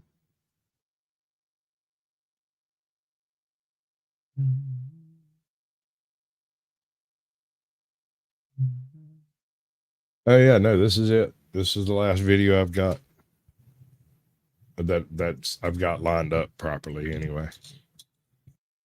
The spear from Germany, and the wooden plank from the Middle East.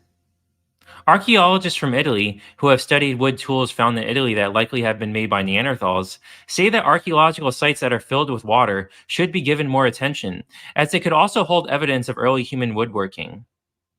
Paleoanthropologist Bruce Hardy of Kenyon College, who has studied Neanderthal fiber technology, has said that the ancient logs from Klamath Falls seem That's exceptional fine, bud. now, but only because so little wood and other organic materials from this time have survived. 90% of the material culture of the past is missing. Paris Nokomwi. Okay, that is unbelievably accurate. All right, let's take Neanderthal, our good buddy, the Neanderthal. We know a lot about them, right? Not really.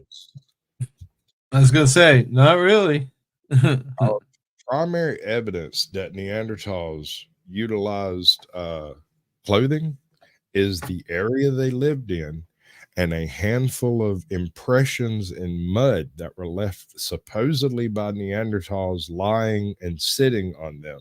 And so we have impressions of things like boar hide, deer hide, elk hide, and stuff like that, that is identifiable in the impressions and are still extant today that you can see, right?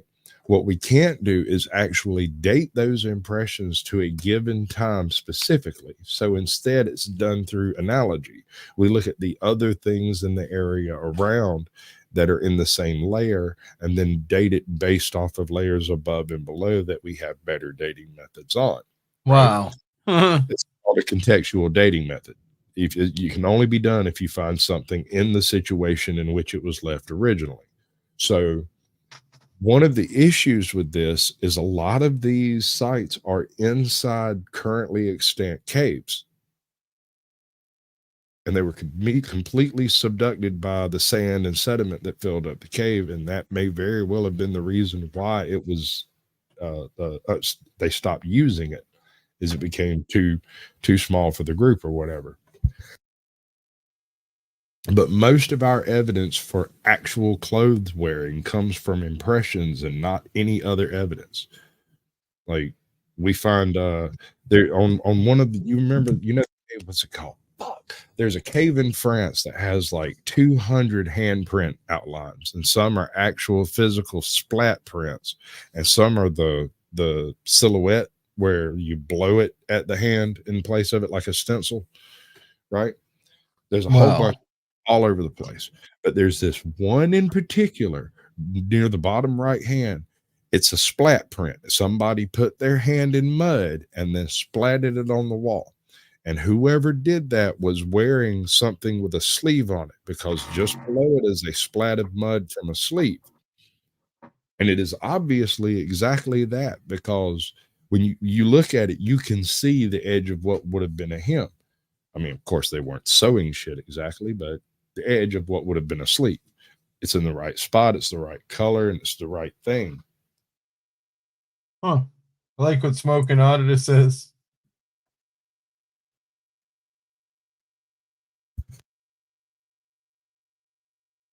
Just a couple of smart dudes who changed it all. Well, it is quite weird because we evolved quite quickly in the last 100 years. So, I mean, there's some truth to that, right? KS4OFD trademarked. Neat. Welcome to the show, bud. Good to see you. What do you eat?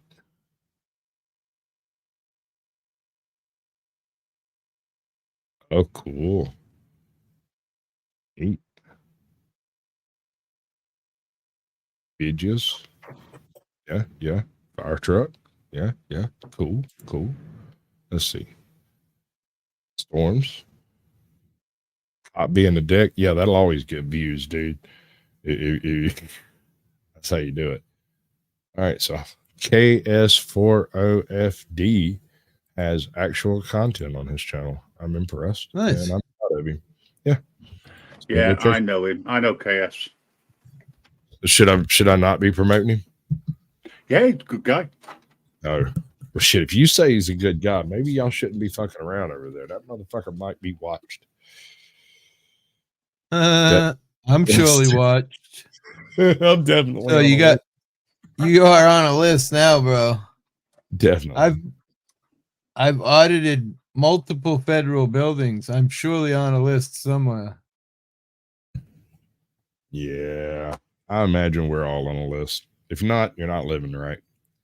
That's true. I agree 100%. I mean, freedom typically is not comfortable. It gives you the ability to do things that make you uncomfortable. If you're living a very, very comfortable life, you might not actually be living. Right? I hate to say it, but I 100% agree with you. I mean, I spent my whole life basically sitting on the sidelines, not getting involved, not speaking up, because everybody who knew me always said, and I will quote, "That's not funny." I believed it. I thought I was just an asshole. It wasn't funny at all. Forever. I was just evil. So I did evil shit because I believed I was evil, because everybody said, why do you say such evil things? Because it's funny. That's not funny. What they really meant the whole time is they didn't like that. Hurtful. Yeah, they didn't like that joke. It wasn't funny to them. It took Yeah, me a it's while. true. It's true though. Like, you know, like everyone always says about YouTube, like, you know, a lot of people might sit around for a while and not get any subscribers, and then all of a sudden you find your niche of people where they like you, and then suddenly you start growing. So, you know, some of us it takes longer than others, but yeah, true. I think overall, you know, it doesn't happen. If you come in and you do exactly the same thing every week for 2 years, and you don't pick up more subscribers doing it, it behooves you to change what you're doing on some level. Whether you go to premieres and live streams in the chat and talk to people and just attract a few people in a week or whatever. That's why the analytics are great, because you can actually look at your show and look at, you know, where people are watching to, what they're watching, what part they're dropping off, you know, are they sharing it? And it's, you know, in a pretty quick amount of time, you can tell, you know, that you need to change something, right? I'm talking to the people who have recently started a channel who looks at all those lines and graphs and colors and are just overwhelmed by the whole process. I did the first time I started this shit years ago. Exactly. These people have been putting content on YouTube in different ways, or sometimes the same way. There's a lot of channels I come across that have been doing an identical show for the past 2 or 3 years. If my show, if what I'm doing does not appeal to new people, I will change what I'm doing. There is only one show that I'm stuck in the mud about it, and it's the Sasquatch Shield show, and that's because every episode is a new content creator, and so there doesn't need to be anything new brought to it. Right. Every episode. I don't even think of it that way, honestly. I get it, but I mean, I think it's fun. I think it's fun looking at the analytics, and I think it's great growing. Like recently, I've been growing with the shorts, but but you do it naturally. That's what I'm saying. You okay. There are some people in this world who are natural born creators.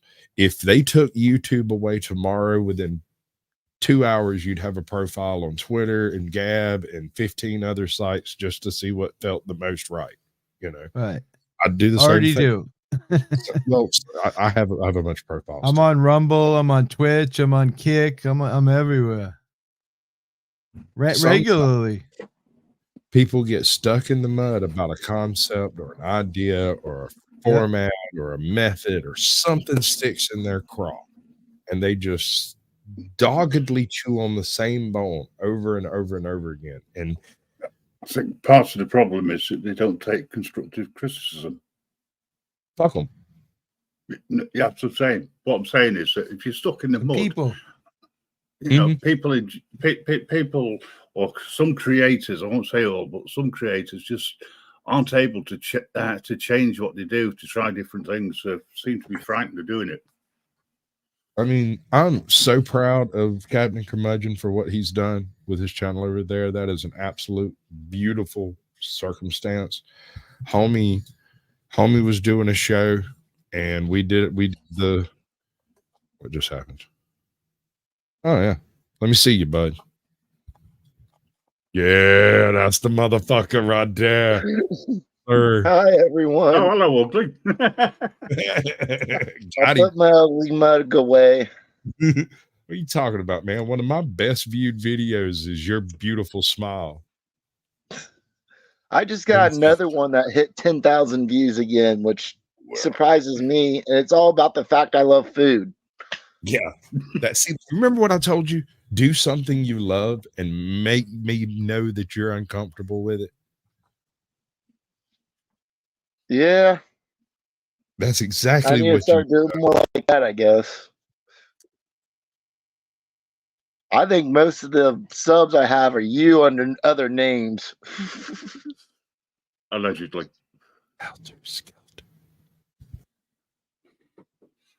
He's muted while he thinks of the next line.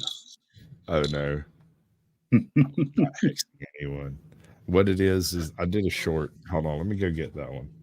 I did one because this dude looks like my dad did when he was about 35. So 40, 50 years ago. This guy, where's it at? Right. No. Here. All right. Where's my screen at? Where's he at? There he is. Gotta do that thing. This thing. You see that guy? I have a whole slew. If you come over in this hemisphere of Georgia and you run across a group of guys that look like this dude, you've just run into a handful of my family. My pop, just like that guy when he was about 35 or so. But listen to this dude. Charlie Manson since I was a teenager. What do you think? Yeah.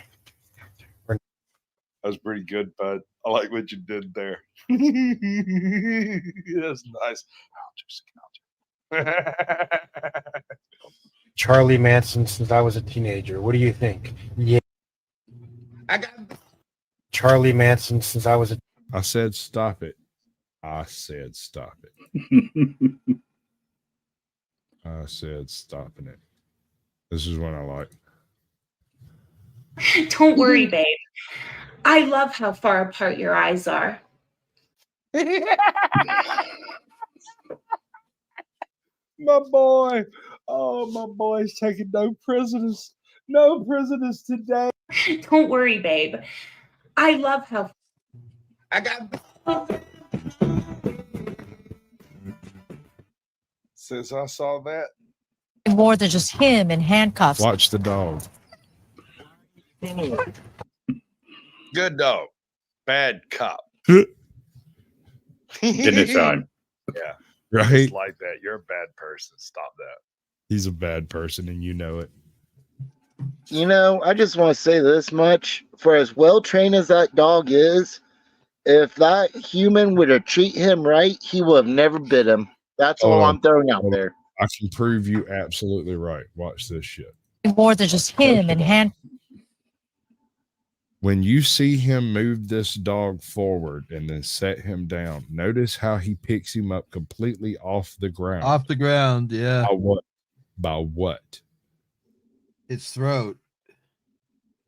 By the dog chain, but his throat. That is a tactical dog vest. It has a handle in the middle of his back and has a collar attached around his neck that is typically either a correction collar or a choke collar of some description, because that is a dangerous weapon in his hands. He does not have hold to either of these security points on the actual vest. Instead, he has a hold to the base of the vest right above the dog's tail, and he has a hold to the choke collar and top ring of the vest. And he has picked up this dog like a fucking suitcase and then set him down and forced him to be in a particular position. That is inappropriate training of an officer. That is not the dog's fault.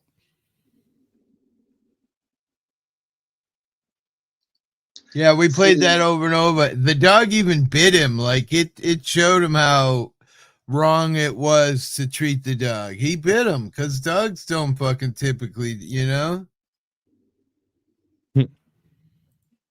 Suspicious activity, which puts this into a category of suspicious activity.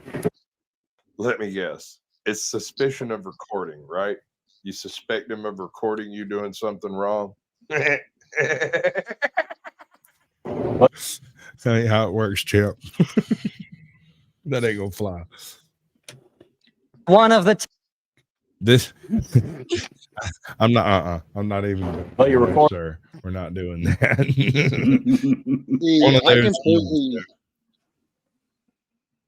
I completely disagree with them using animals to attack people. You shouldn't train an animal to attack anything. Except for maybe a guard dog for your livestock. I don't believe they should be using dogs at all. Dogs should not be on court cases. Dogs should be used for finding missing people, finding bodies, search and rescue. Should be for that type of stuff. Use a dog. Joe Cool. I remember when me and Joe Cool were on panel one night, we were talking about dogs and him saying, Go check the fact, hippie. They only get it right 28 point something percent of the time. Like and 20. Sure enough, I couldn't believe that it was only 20%. I was really blown away, honestly. And I'm not a fan of cops and all that. But what the fuck?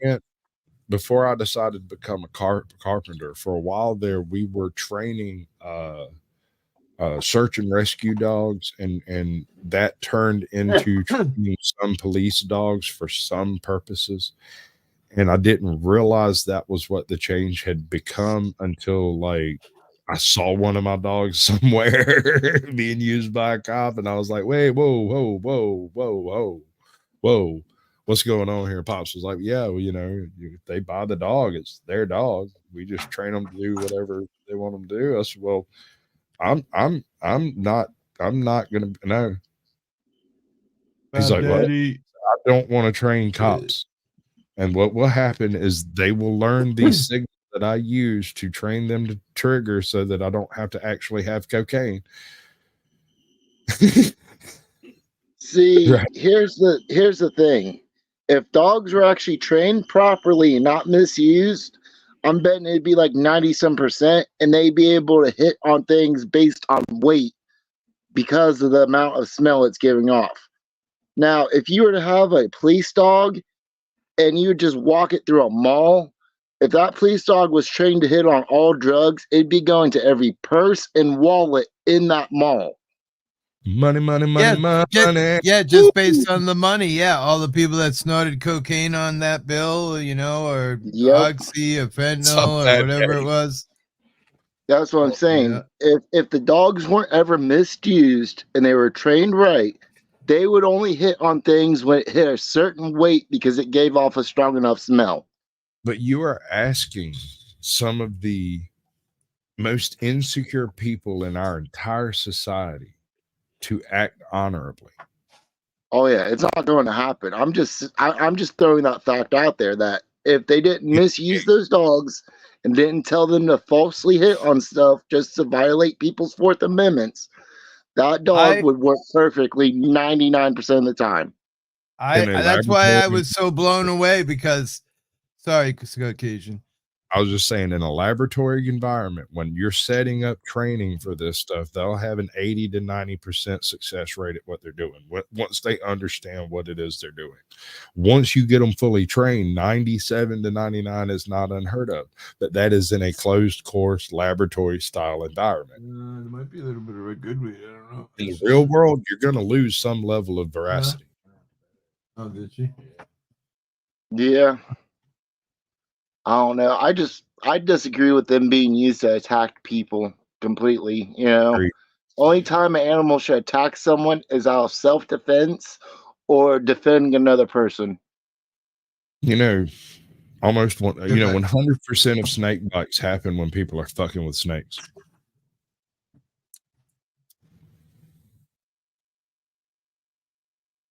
Hell, I've been around horses, and it's amazing to me that a horse will know a snake's 20 yards away, It just and I won't can't go. even hear or smell it.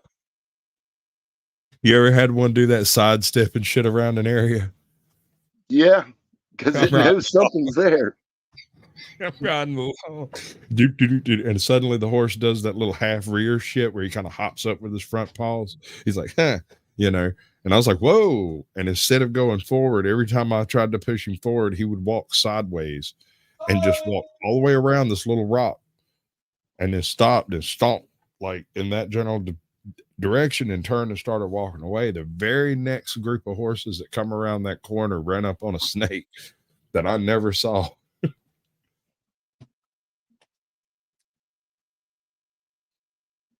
You know, something they don't ever talk about is the fact that they don't do blind studies with those dogs, like having them search for drugs when there aren't any. Yeah, you do. In order to train those dogs, you have to set that type of stuff up in order to prove that a dog is capable of doing the job that they are being asked to do. Even if it's a search and rescue dog, you still actually have to get a hold to actual like bits of human blood and human tissue to put in the locations and also to not put in the locations. And here's where it gets hard. Sometimes you will go to that location and put evidence of it having been there, but not put anything there so that you trick the dog into triggering on something that is not there. And you do this so that the dog understands that he's not supposed to get it right all the time. You still get a treat when we get done with the job, regardless of whether you get it right or wrong. If you look somewhere and there's not a body, that's okay. You want to look somewhere in case there's a body. So if there's any evidence whatsoever of a survivor or you know what I'm saying? But for drugs, no. For attacking humans, no. Can you imagine how traumatic that is for that dog to attack every third person he sees? I don't think he cares, honestly. All he cares about is the playtime and the ball and the toy after. The actual task means nothing, in my opinion. You're presuming the cop's good enough to actually play with the dog. Well, I don't know. No. I see how the say, system works. Yeah. I used to build police stations for the state of Massachusetts, and tell I me seen him that training. man has playtime with that dog. Nah. That man there. Tell me that man and that dog. Well, let's talk about the situation, right? At the moment, everybody's amped up, right? He's amped up. It makes the dog amped up, you know. No, he amps up the dog. Do you remember what this is? Sure, I played this on my channel quite a few times one night. We slowed it down and played it in reverse and backwards. And what was the guy's name that's being arrested? I can't remember his name. Shit. Remember the video came out a couple days later where he was right in bed or something? Riverside Accountability, is that it? One of them. It's one of those guys over there. Yeah, we're real close. But yeah, no, they do this, and then like a couple of days later, they show up at like 3 a.m. and do a no-knock raid on his house. But right? Yeah. Before they open. But he did have a taser on him, right? And that obviously amps up cops. And I'm not a fan of cops. I just look at things as fair as fair. He got a weapon on him. I don't know. It kind of changes the game a little bit. And again, I'm not saying any of that treatment was okay, but I'm just saying, sadly, that changes the whole. And it's kind of like when cops get in a high-speed chase, and normally they're just driving normal. They get in that high-speed chase. You can hear their breathing when they're in the high-speed chase. They're all fucking amped up, and they're making stupid decisions and going way too fast because they're all amped up, right? Right. And that's Oh, kind of, I feel like that's the kind of the same thing here. I mean, again, I'm not. You do the fire, bud. I'm all on for that. I'm of the opinion, like, okay, let's take two scenarios.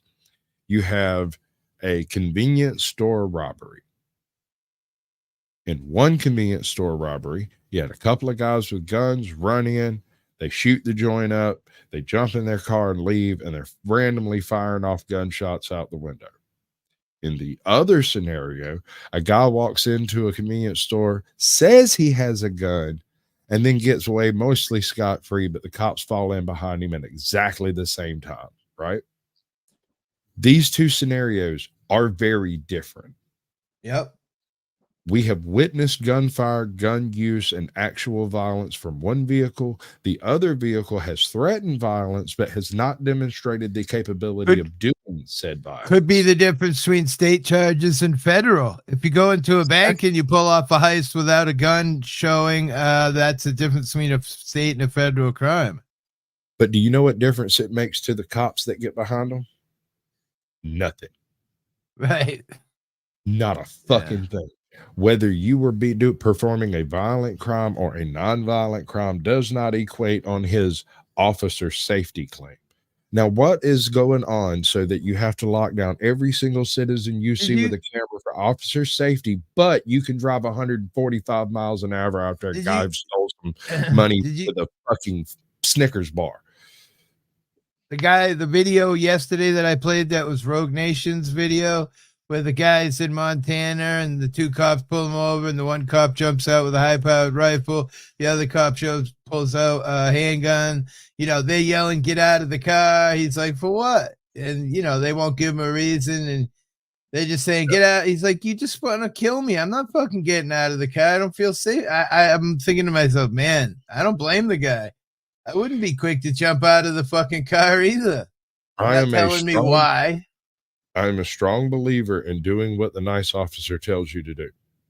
Preferably the first time. Not because I'm a bootlicker, because I don't want to fucking get shot. I'm a big, scary dude. And if I start moving, they're going to draw down on me. Especially if you're open carried. Yeah, well.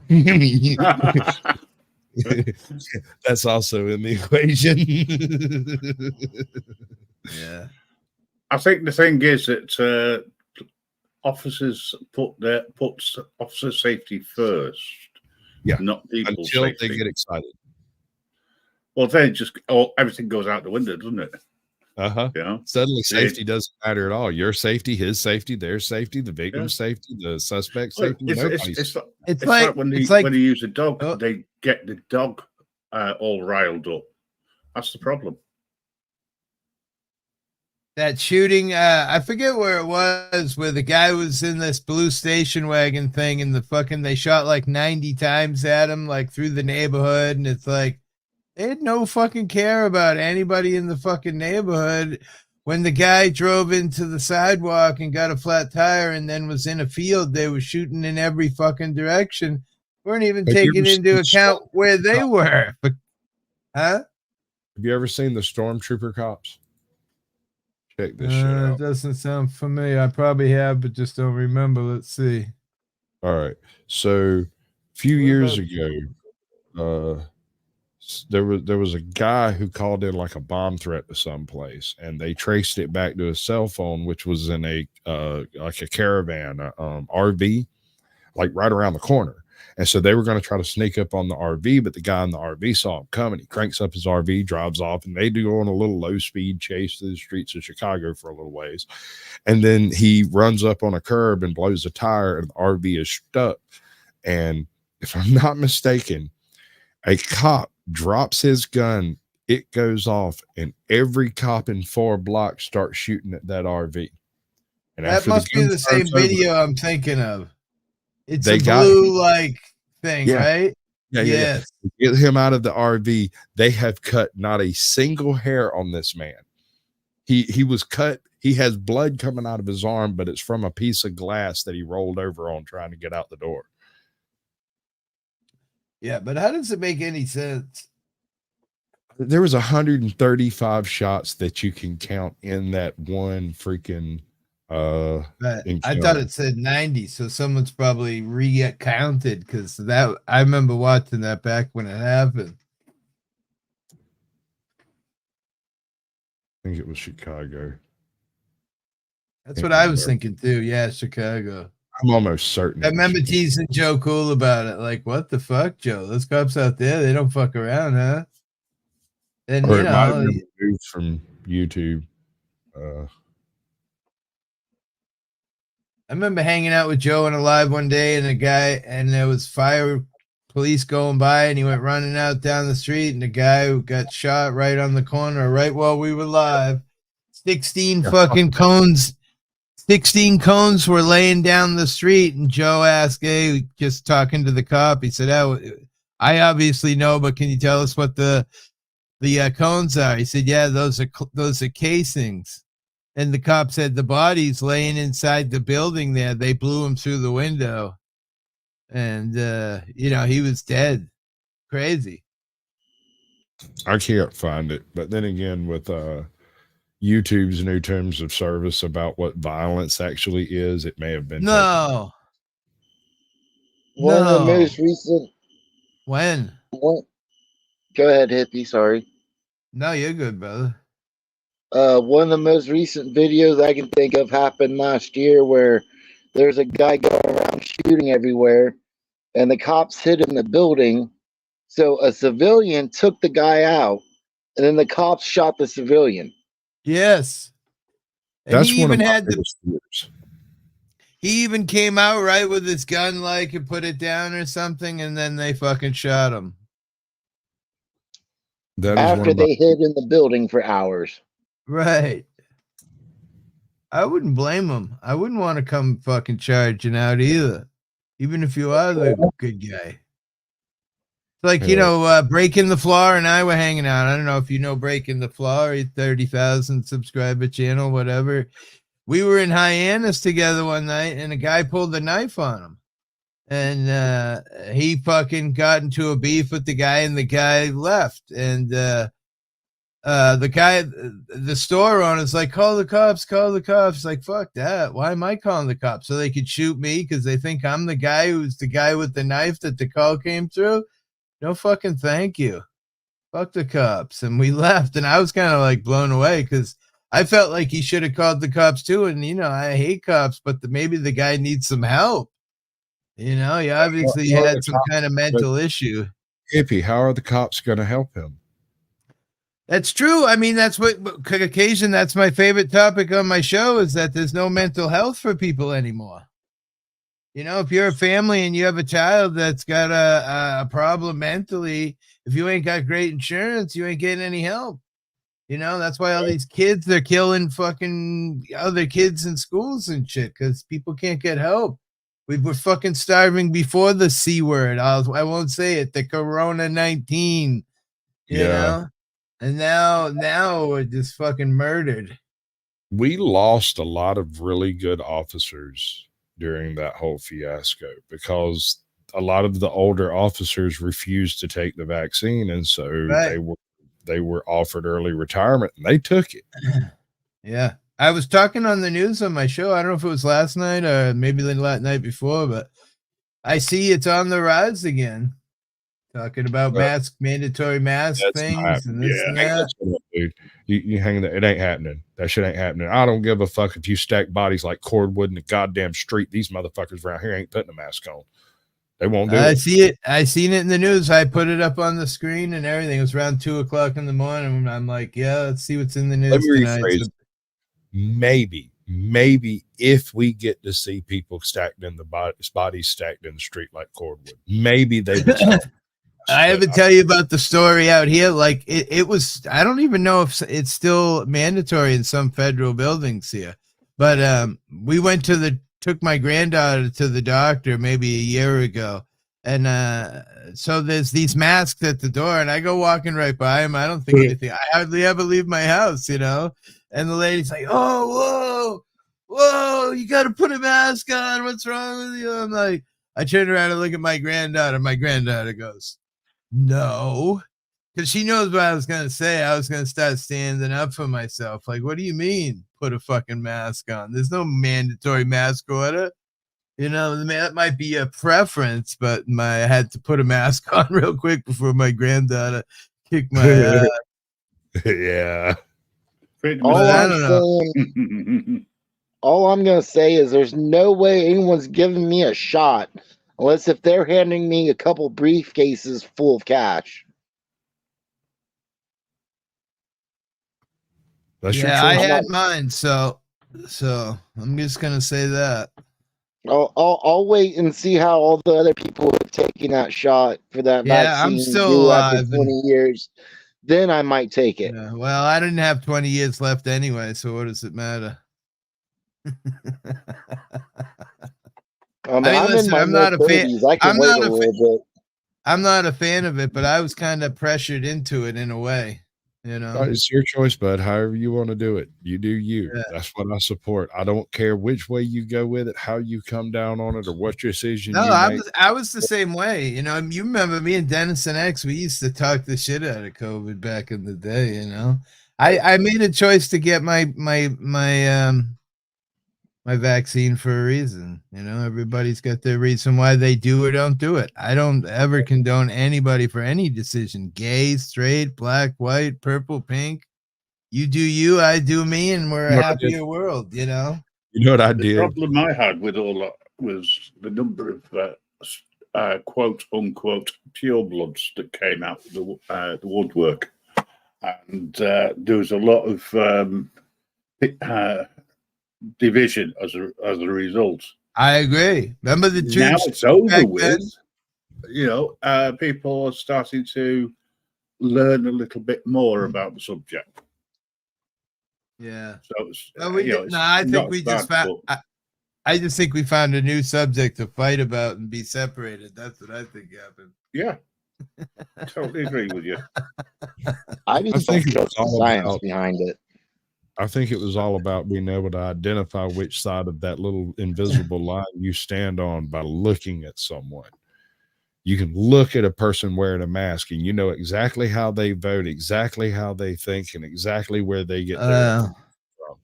I don't think so. I don't think so. And furthermore, here's the thing with masks that I always used to say. Let me say this. I've been in construction my entire life, right? Wore a mask all the time. Never, you know, it's part of my everyday life at work. And then now, you know, some people want you to wear a mask. It's like a big deal, you know? It's like, I don't know. Fuck, makes no difference to me. I feel like if I'm saving some old woman's life because she might get, because, you know, maybe she's overweight and get diabetes or something, to me, I feel like that's an honor. But, you know. All right. So you see that, man? I want you to look at this. I know that face. Hold up. When my wife asked me whether or not we were going to do that whole thing, I brought a picture of this guy up and I said, "This man is telling you to do it. Do you trust him?" He said, "No." Yeah, I said, right. "Okay." I don't either personally, and it has nothing to do with anybody or anything. I have no evidence, no actual experience with it. I can't, but it gives me this man gives me the heebie-jeebies in the word.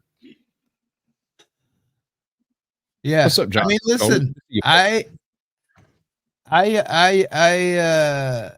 always said, you know, it really has nothing to do with government. I mean, do I trust government? Not necessarily. Some parts, you know, at some point. But I feel like not every scientist in the world got on the boat and said, yeah, we're going to lie about this shit.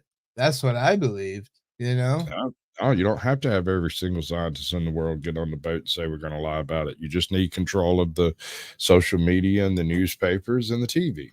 And if nobody reports on the other things, there's only one story. Yeah. Yep. And see, I didn't have a problem wearing a mask to go into a store. I had a problem with someone trying to tell me you need a mask to walk around your own house. I had one of the smartest guys around on my channel back in the day talking about all the statistics of how that spray coming out of that mask and this and that and how it really doesn't work. And we used to show videos of the vapor tested with different gases. And, you know, I mean, Dennison's a really smart dude. I don't know. I mean, I think we could probably do that with anything, though, scientifically. You know, Yep. we can twist some numbers and letters, and you know, Exactly. My question was. Which Go is ahead, why Sasquatch. I don't look at you and call you a sucker or any of the other things that the other people might call you because you bought the line or yeah, or whatever. bootlicker, or yeah, sheep. Hey, I don't care what you think, bro. About your life. You make your decisions about your life. I'll make my decisions about my life, and we can still have a piece of chicken at the damn table. Well, that's the best. Isn't that being adult about things and agreeing to disagree? Hey, that's what changes the world, right? You get a bunch of men in a room and they're talking about things, and other people see it, and somebody goes, "Whoa!" Can do it too. They're real people now. Well, I mean, I wasn't saying it couldn't be women, but it just so happens that right now it's all men. So I don't know what to tell you. Don't try to twist my words, old man. Oh yes, I can. I will do it. No, you can't not get away with it. You can't. I'll get the clip. Yeah. I'll get the clip. I'll get the clip of you coming up on my channel the other night. Good Hi, girl. John Densicola. Make me famous. John, Hear you. John Denicola. No, I don't know. You can tell your audience how funny that is. Someone used his likeness to try and get on my panel and porn bomb me, you know? Yeah. I was dumb enough to fall for it. I fuss at you every single time. I know. I had my finger on the trigger, though, bro. As soon as it came up as porn, I went click down. But yeah, I mean, the thing about it is I should put a banner up every time, because one of these times, being high or something, I might, fuck up. Get sloppy next. You don't got a channel no more. Yep. Yeah. YouTube is such a bitch. You could be right. Well, that's why I want to move away, so that from YouTube where possible, so that anyone can come up, and it won't matter if they P-bomb, because it won't be on here or anywhere. It'll be on the server, Right. And the idea is well, if you want to act like a prat, then come up. Right. But there are ways around it that with the software we've got, where you can stop people from changing their avatar. You can stop them from putting the camera on, etc. So people could just speak. When it'll get good is when these social media companies get smart enough to know what a sock account and who's coming in with dozens of sock accounts, and they don't care.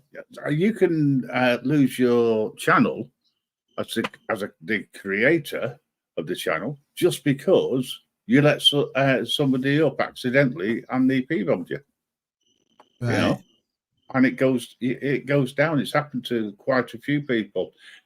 And the trouble is, you can't even appeal it, and nothing happens to the person who did it. That's what's wrong. Yeah, I agree. Are you saying you want to identify every single profile with a person? Yes. No, because there's a lot of bots. I've already discussed this, and people say, "Oh my God, an auditor guy who would say you have to give your ID to actually do something that has to do with freedom." Well, fuck yeah. Very sure, right. So then don't fucking join. I don't know. And it's down to them whether they come up or not. You want to be a part of the game? I don't know. Yeah, if you're using YouTube, you've got to put something in place these days.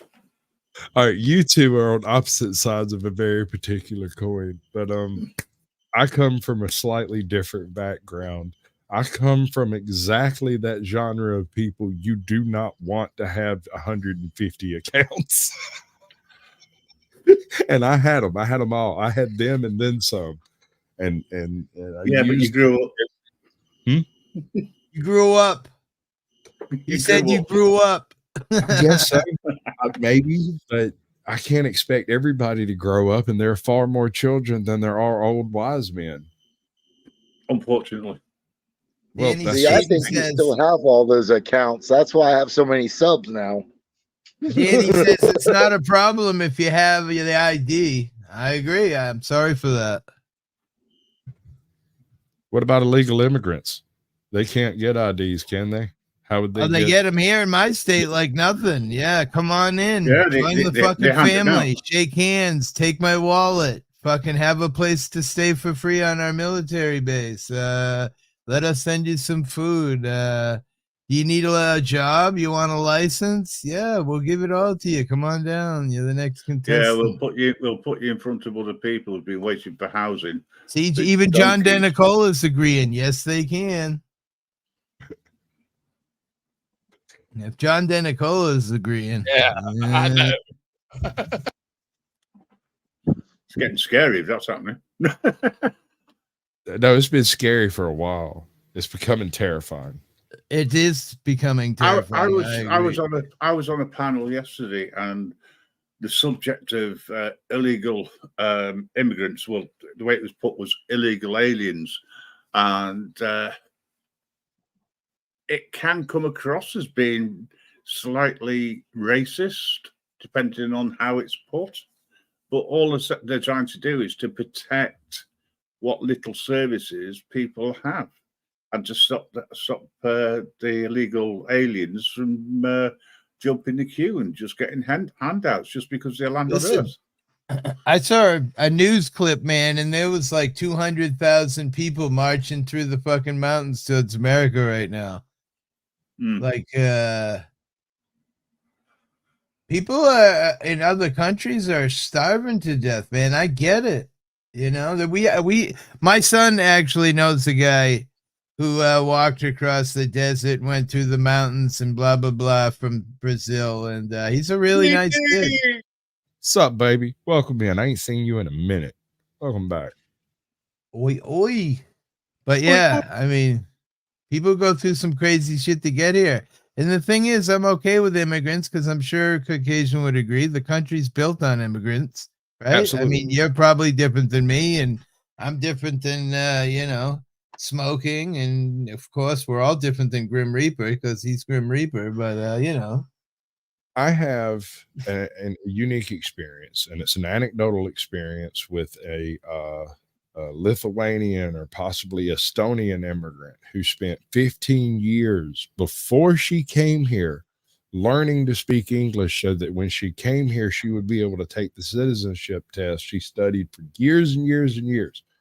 And then she paid for a ticket. She came over and she did the whole thing legitimately. She said it took her 9 years to get through the whole process, cost her some amount of money.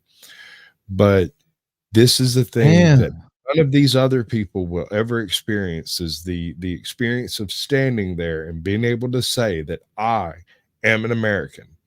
She said, no natural born American will ever know what that feels like, to be able to now be a full-on American citizen.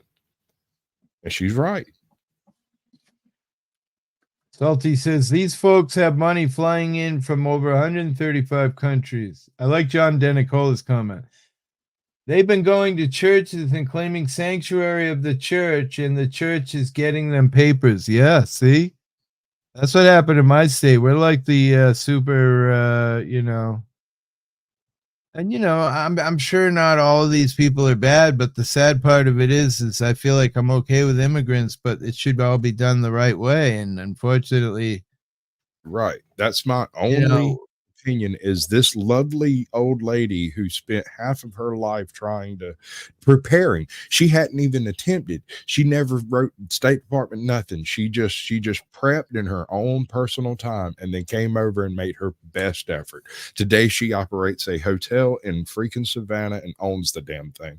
So, I mean, I'm all for immigrants who come through, do the process, do it correctly. That's the way I feel. Refugees should have a process by which to gain citizenship. The issue I have are the people hopping the fence and running off working and then going using Border Patrol to get sent back home. Yeah.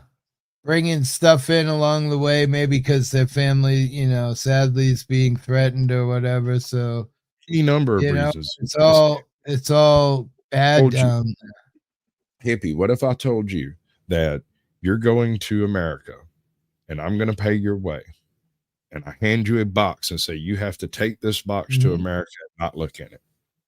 You're not allowed to ask. I was thinking something more along this lines. You see your grandmother? Yeah, I know that's what you're thinking, but You I know don't what I mean? This fucking box doesn't make it into America to fucking 101 Street in freaking Oklahoma by 9 p.m. Call me because you're going to hear your grandmother's head popping. But I don't think it has to go that far for someone to agree to do it, is what I'm saying. Yeah. I think money would probably be a great opportunity. Right, exactly. Too, right? If you went to any person in Guatemala and you looked at them and said, we'll make you a deal. You take this box to America, we'll pay your way to America, and we'll send your kids and wife in a couple of months. And they legitimately do it.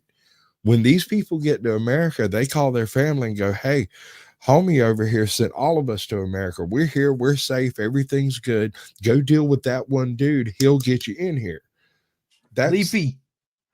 Well, Leafy's got a good comment. It's mass takeover here in the UK. I've actually have a lot of friends in the UK in real life for a very long time, like 10 years, right?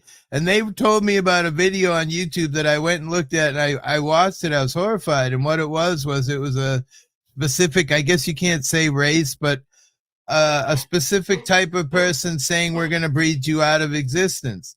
And literally what they said was, we're all coming here illegally. We're going to mate with your daughters and we're going to make them all become our race. And then you guys are no longer going to exist. And I was like, how does YouTube even let this shit fly? Like, give me a break. Is that not hateful? Is that not hateful? I mean, but it was there. I worked with a Brazilian kid who worked 3 jobs. And when he went back, he had a ton of property. More just money like than the president of Brazil, right? Just like you said, they were a certain ethnicity. They were speaking out against a certain ethnicity, correct? Right. Well, that's fine as long as it goes that way. It just can't go the other way. You silly dog, you know better. Yeah. No, but I mean, to me, I just feel like taking out a race of people isn't, no matter how you word it, no matter how nice you make it look, the intent behind it is to,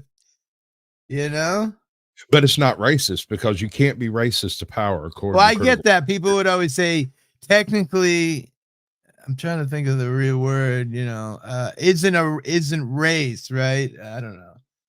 Like black or white or Caucasian or. Yeah. I've got something just for that. Hold on. Let's do it. Something tells me this is going to be good. A Cuban boss is paying to get his aging mom here. It costs mass money and time. It's BS. Wow.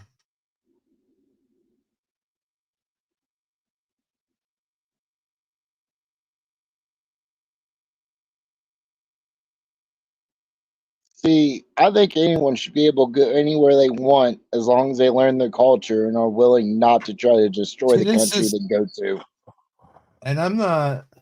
How dare you? You expect them to assimilate into a foreign culture when they move to a foreign land? What is wrong with you? I mean, that's They what I was still have talking their about. own viewpoints and religion. I just didn't want to say it. They have to change. I know, hippie. I know. I figured it out earlier. Anyway. Yeah, Wow. it's funny what our government will pay for. I saw a radio thing, the radio show there. It's an internet show. It's live syndicated throughout the country, something like 3 million viewers average. And they were talking about how Massachusetts jail system pays for men to have things changed on their body and how many millions of dollars it costs the state. And I'm just like, I don't have a problem with people doing anything they want to themselves, but when you're in jail, you get it for free. Yeah, makes people want to go to jail. Probably get that shit done for free. I need something doing, so I'll break the law and make sure I get in there. Right? Yeah. If you got hepatitis, you can get cured of hepatitis if you're in jail. Costs you like $100,000 if you're outside of jail. Time you pay for everything. If you were right, by the way, with regards to what you put in the back chat. I think the problem that certainly in the UK is people associate everyone the same way. So there's stereotyping. There's a lot of people who come into the UK legally, and it takes a while for them to be processed. But those that jump onto on a boat and come over on a boat, if they survive and they get I don't know, man. I've heard about parts of your country that are like, have 10, 12, 15 people living in a house, and it's just true. Yeah, there's lots and lots of those houses, and you guys have no borders, so there's really nothing stopping it.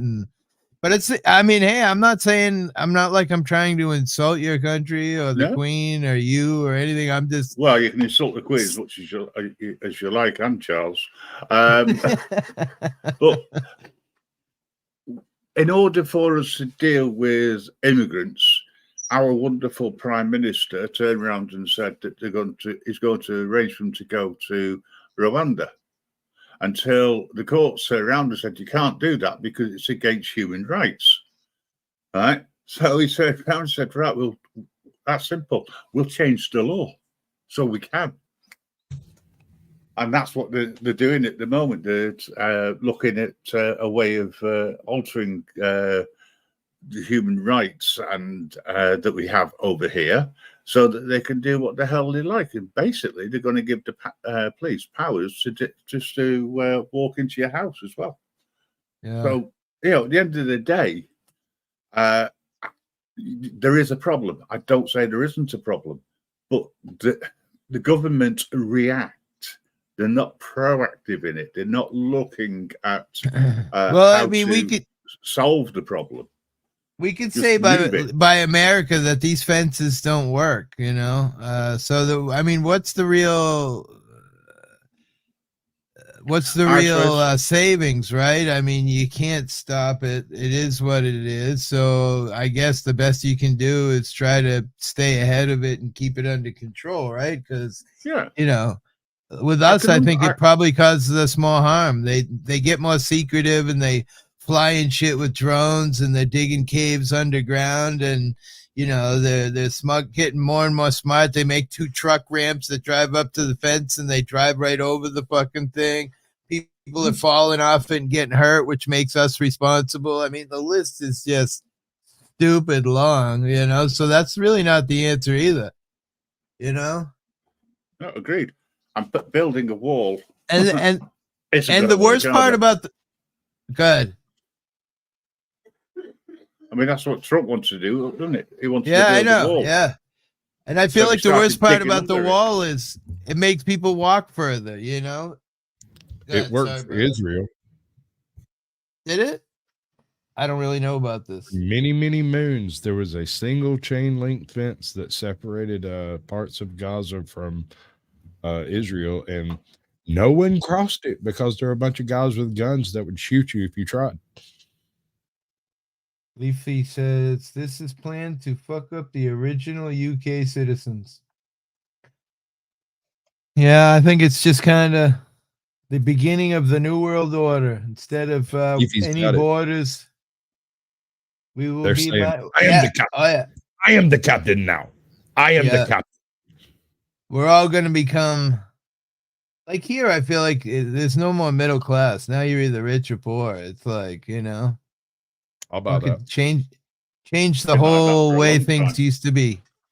You were either on one side or the other, and now it's just the Great Reset. That's what I feel like. Are you pulling for or against it? New World Order, world government. Yeah, that kind of thing.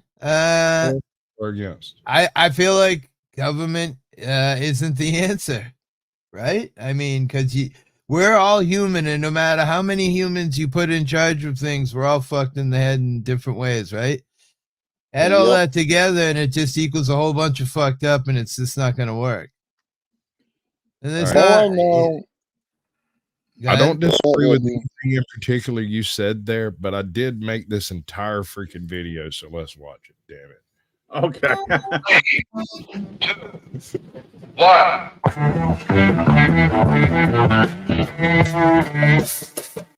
If you're looking for the guilty, you need only look into a mirror. The communists declared that the real differences among our people constituted the weakest and most vulnerable point in our social fabric. It's MAGA country. This is no hoax, ladies and gentlemen. I urge you to run for your lives while you can. We're not making this up just so we can take over the world. The old dinosaur media isn't dying, it's dead. We are the new media. This is our world now. Lay down and die. Peace was never an option. So if we don't step up and win this culture war, then who the fuck will? Let's win! We're going to get naked. No. Locked in here with you. You're locked in here with me. It's what you've been waiting for. Be the one we need. Do not come. I'm gonna come. Yeah. Global industrial complex. Yep. Uniparty. Do I really look like a guy with a plan? The point is to destroy Western civilization from within using Maoist technique. So therefore you have to vote for me. I don't know.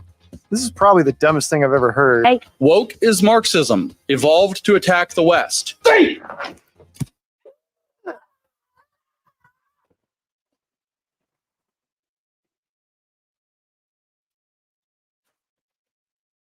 Stop giving up. It's only just begun. Now! Do it! Yes, you can! I'm going to do what's called a pro gamer move. Just do it! Are people bitching about that? Some people. Of course they are. Oh, fucking A. All right, got it. Yeah, too fucking bad. All right. Yeah.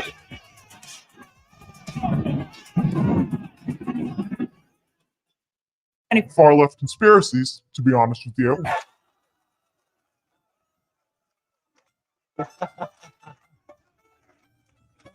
Ain't no single entity going to swoop in and save the day. You are going to be continuously let down if you place all of your hope into one individual. Instead, look inside and look around. We're doing this together. We all are fighting for the same thing, and we all see the same problem, and it's this.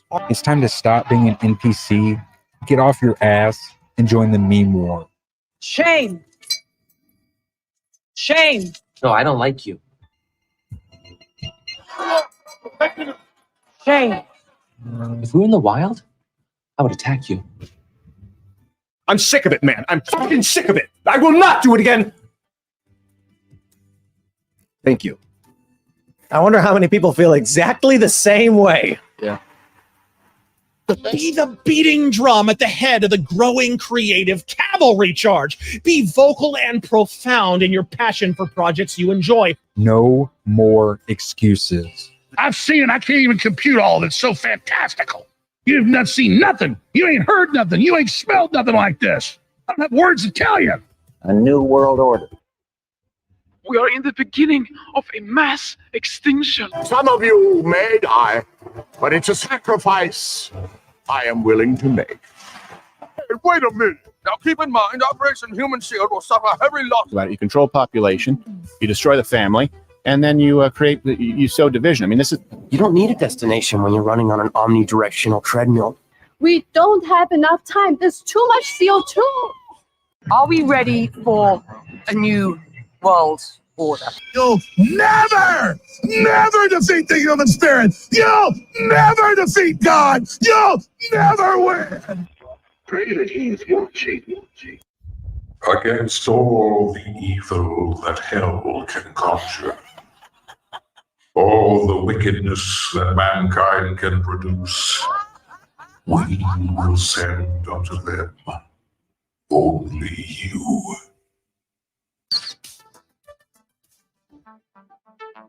That was a greatest night in the history of television. Okay. Yeah, I like that one. That was very well edited. I actually chopped it out of a 2.5 hour neurotic video. That's certainly one of your better results. Very, very good. I do like it. Hey, there's something really weird in that video that I noticed. You When appeared in it? I went and recorded the whole thing, and then I edited it down specifically to just the original 2 hour and 10 minute or whatever video it was, right? And then when I went in and started marking my cuts for the parts that I wanted to keep versus the parts I wanted to get away, to get rid of, I noticed that something to do with 23 just kept dropping on almost every clip that I did. It was either 2 seconds, 2.3 seconds. It would be 23 seconds after a minute for the edit, or it was all over the freaking place. And I think it was because it was the roundup video for the year of 2023. And so he built in a whole bunch of weird Easter eggs, because about half of those clips saying that the New World Order is a thing are clipped on specific points. You know what I mean? It's weird. It all adds up to 23. I imagine if you went looking, you're muted, hippie.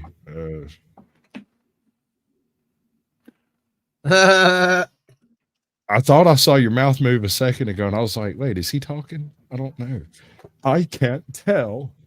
I was commenting on Leafy's comment.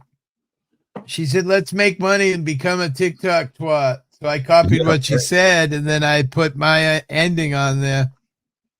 I actually go live over there quite a bit, but I have 15,000 followers, but they're all fake. Like at least 14,800 of them are fake. And not a single one of them on your TikTok, right?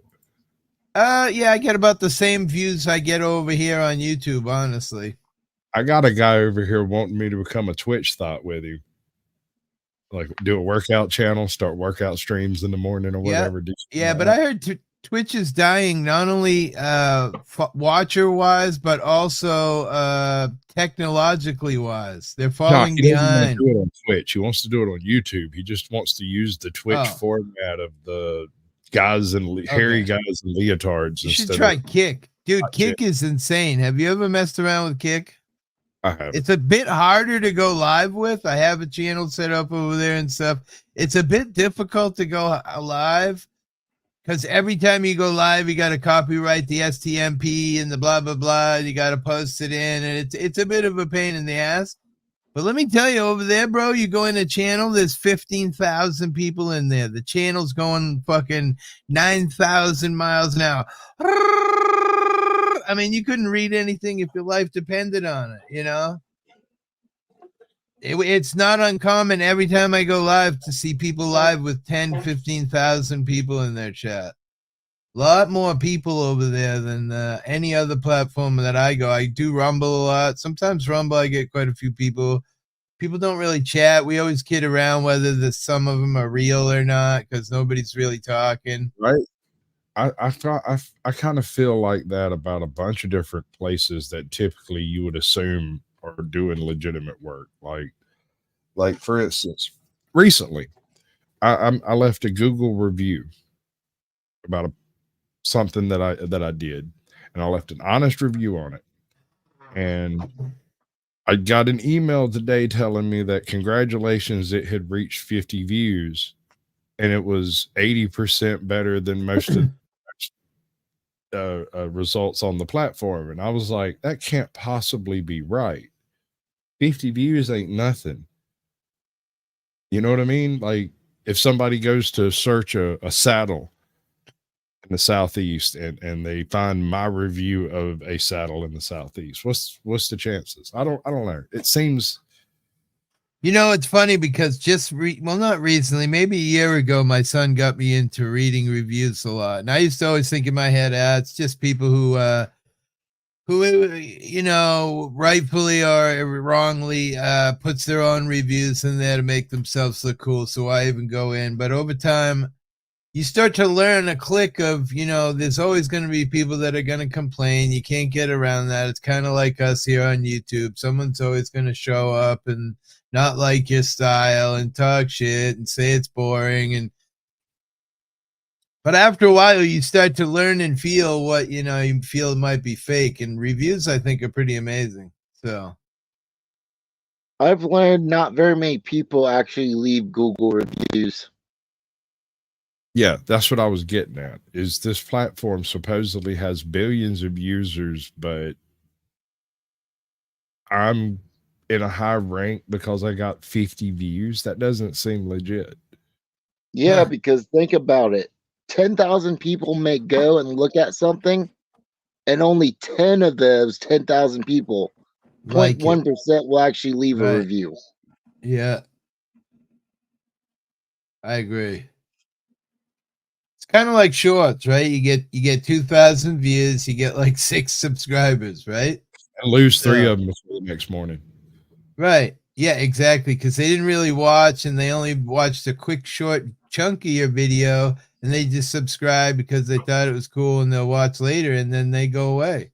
You got to And really never- watch it. You got to comment. Never You got to to be seen again. right. Exactly. Like they walked off the fucking map into the fucking mist of Ravenloft. Like Yeah, they're I think gone. it's some missing I 411. forget. I'm sorry. I forget who it was earlier in your chat there. They said I reached 300 for the 3rd time in like 2 weeks, and I'm like, I don't yeah. remember who that was either. I saw that. I'm like, yeah, I remember it well. It happens to me all the time, though. I go up 20, go down 10, up fucking 15. Just constantly is moving. The only reliable way I've found to grow a channel that I can tell virtually any channel to do is shorts. But even then, you have to pick and choose your shorts. You can't throw up just anything. I don't know. I just go disagree. through. I just go through and watch a video until I think it's funny, and then I clip it, and then I fucking put some stupid saying at the end, and I have fun with it. Right. That's what it's all about, right? And if you don't exactly like it, you don't have to watch. Keep going, you know?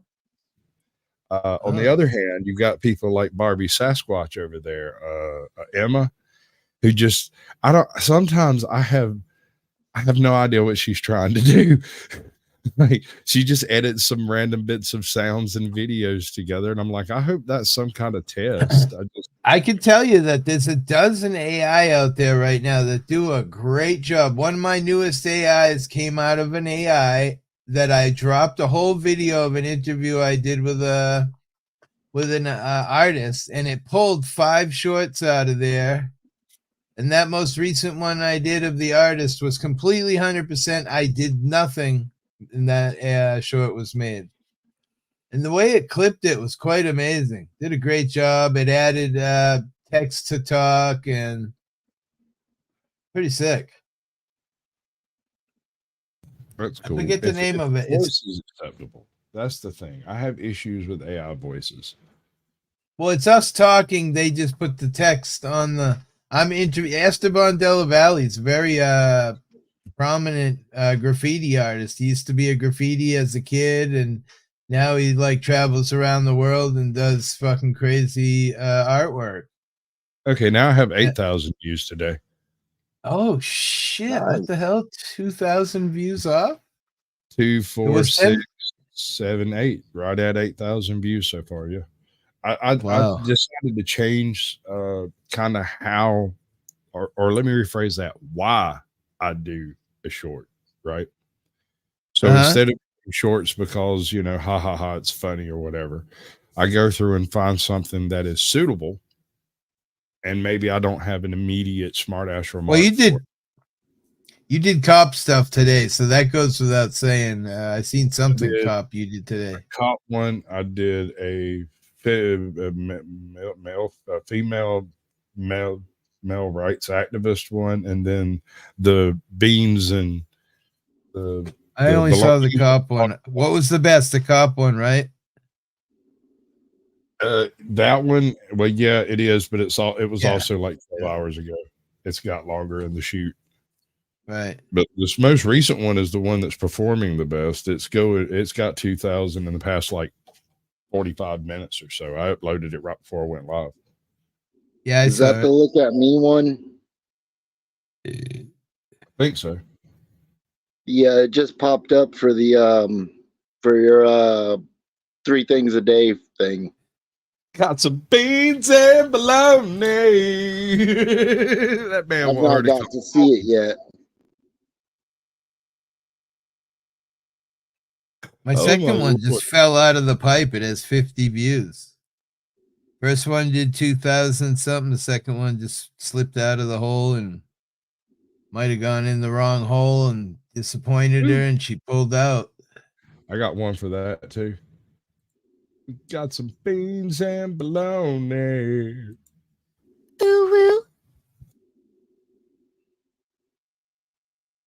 Kind of weird how it does that. You make this video and you're like, it's such a fucking good video. It's going to do great. And then you get like 100 views and you're like, what the fuck is going on there? It does no good to be clever. Too clever by half. Too clever by half. That's the problem. I agree. If you try too hard, man, it just shits you down the toilet. Yeah. Funny. And I just threw a video together, the elephant one and some other stupid one. I just couldn't find anything that suited me, and it got a ton of views. I'm like, I even apologized to the first person who commented. I'm like, really sorry about that. I wanted to stop something. And the guy was like, it's cool, no big deal. And then, then it turns out to do really well. I don't get it. My question is how long until it cycles back through to where YouTube throws it back up there again? Like some of my shorts from 6 months ago finally got like 1,000 views on them when I first started making them. Wow. Yeah, when I first released them, they did nothing but like 30 views. I can explain some of that. Sometimes you'll have a short that didn't do great back in the day or whatever, or maybe it did, and suddenly it'll pick up an extra 2,000 views for no explicable reason. You go look, the keywords come back around. Right, the title it has a keyword that is recently popular again for some reason, so people start searching that keyword, or even better, in your luck, it's 2 keywords. You know what I mean? And that brings them. That's why. Adding all of those keywords, even if they're stupid and you feel like they're unrelated, but they're kind of even remotely related, I keyword the shit out of everything I do now. I have learned to put as many hashtags as I can until I run out of 100 spaces. No, keywords are the tag words down low and the below. You mean in the description or the name? No, below that. Keep going down further. Keyword. I have no clue how to do that. I've never put any keywords in any of my things. Then. Oh, dude, you're losing a lot of views. You got to check that out. I do it for fun. I mean, I do it for fun too, but still, I mean, the more views that people see, the more people that might follow, that might learn something, that might, I don't know. Anyway, if that means I will become famous, then no, I will not do that. I do not want to become famous. Well, I don't it's too late. You're already famous. We all already know who you are, bro. You're already famous. I'm not famous. I don't have any stalkers. I don't have any trolls. You have if one. You want to be a troll, you're more than welcome to come to my channel. That's why you don't have a troll, because you you don't care. Smoking Auditor, I'll make you famous. Go for it. I don't accept it. I don't want to be famous. It's too much responsibility. That's the reason why we would make you famous. I'm good. I'll do the job if no one else will do it, but I don't want it. Okay. I'm good. He's infamous. It's so much better. Nice, Sleepy. It can be, but I like. All right. So I have an issue. I can't pull a hippie. I can't come up here and just start a live stream with no idea of what I'm going to do. That just boggles me, man. That baffles me. You mean just let's see what happens? Yeah. I do that every single stream. I do that. I learned from hippie. Yeah. So what I do is I don't even. I have no outline, no clue. It's like, let's see who wants to come up, and 9 times out of 10, I get someone like yourself who comes up, and that's it. The show just takes over because I let you. Well, I will take over, given half a chance. Don't do that. It's your channel. That's fun. That's fun though. Let the people take it where it wants to go, right? Yeah, but the difference is though, So now you respect people. Take that back. All right. then What you is that respect- word he said? Does that word even exist? All right, I'll put this in another way for you. Whether you like it or not, you're part of the network.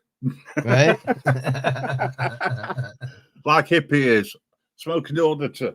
Leafy, if you want to join, just go and have a look at what goes on. Join the fire pit. Look, even I'm deep just- into the caverns. You're in your own dungeon there, mate. Yeah, Again. Caucasians where it's hottest. Look, it's red down there. Let's just smoke, bro. Calm down. It's all smoke and mirrors with. All right, so am I at the bottom?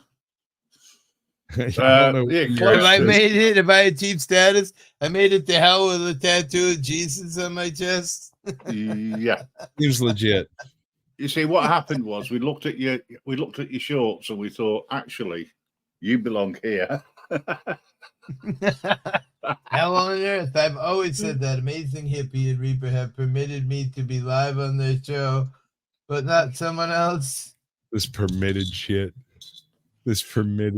Come Well, on. I don't even know what that means. What does that mean? This is a one-on-one conversation here, Hippie. Just run Okay. button.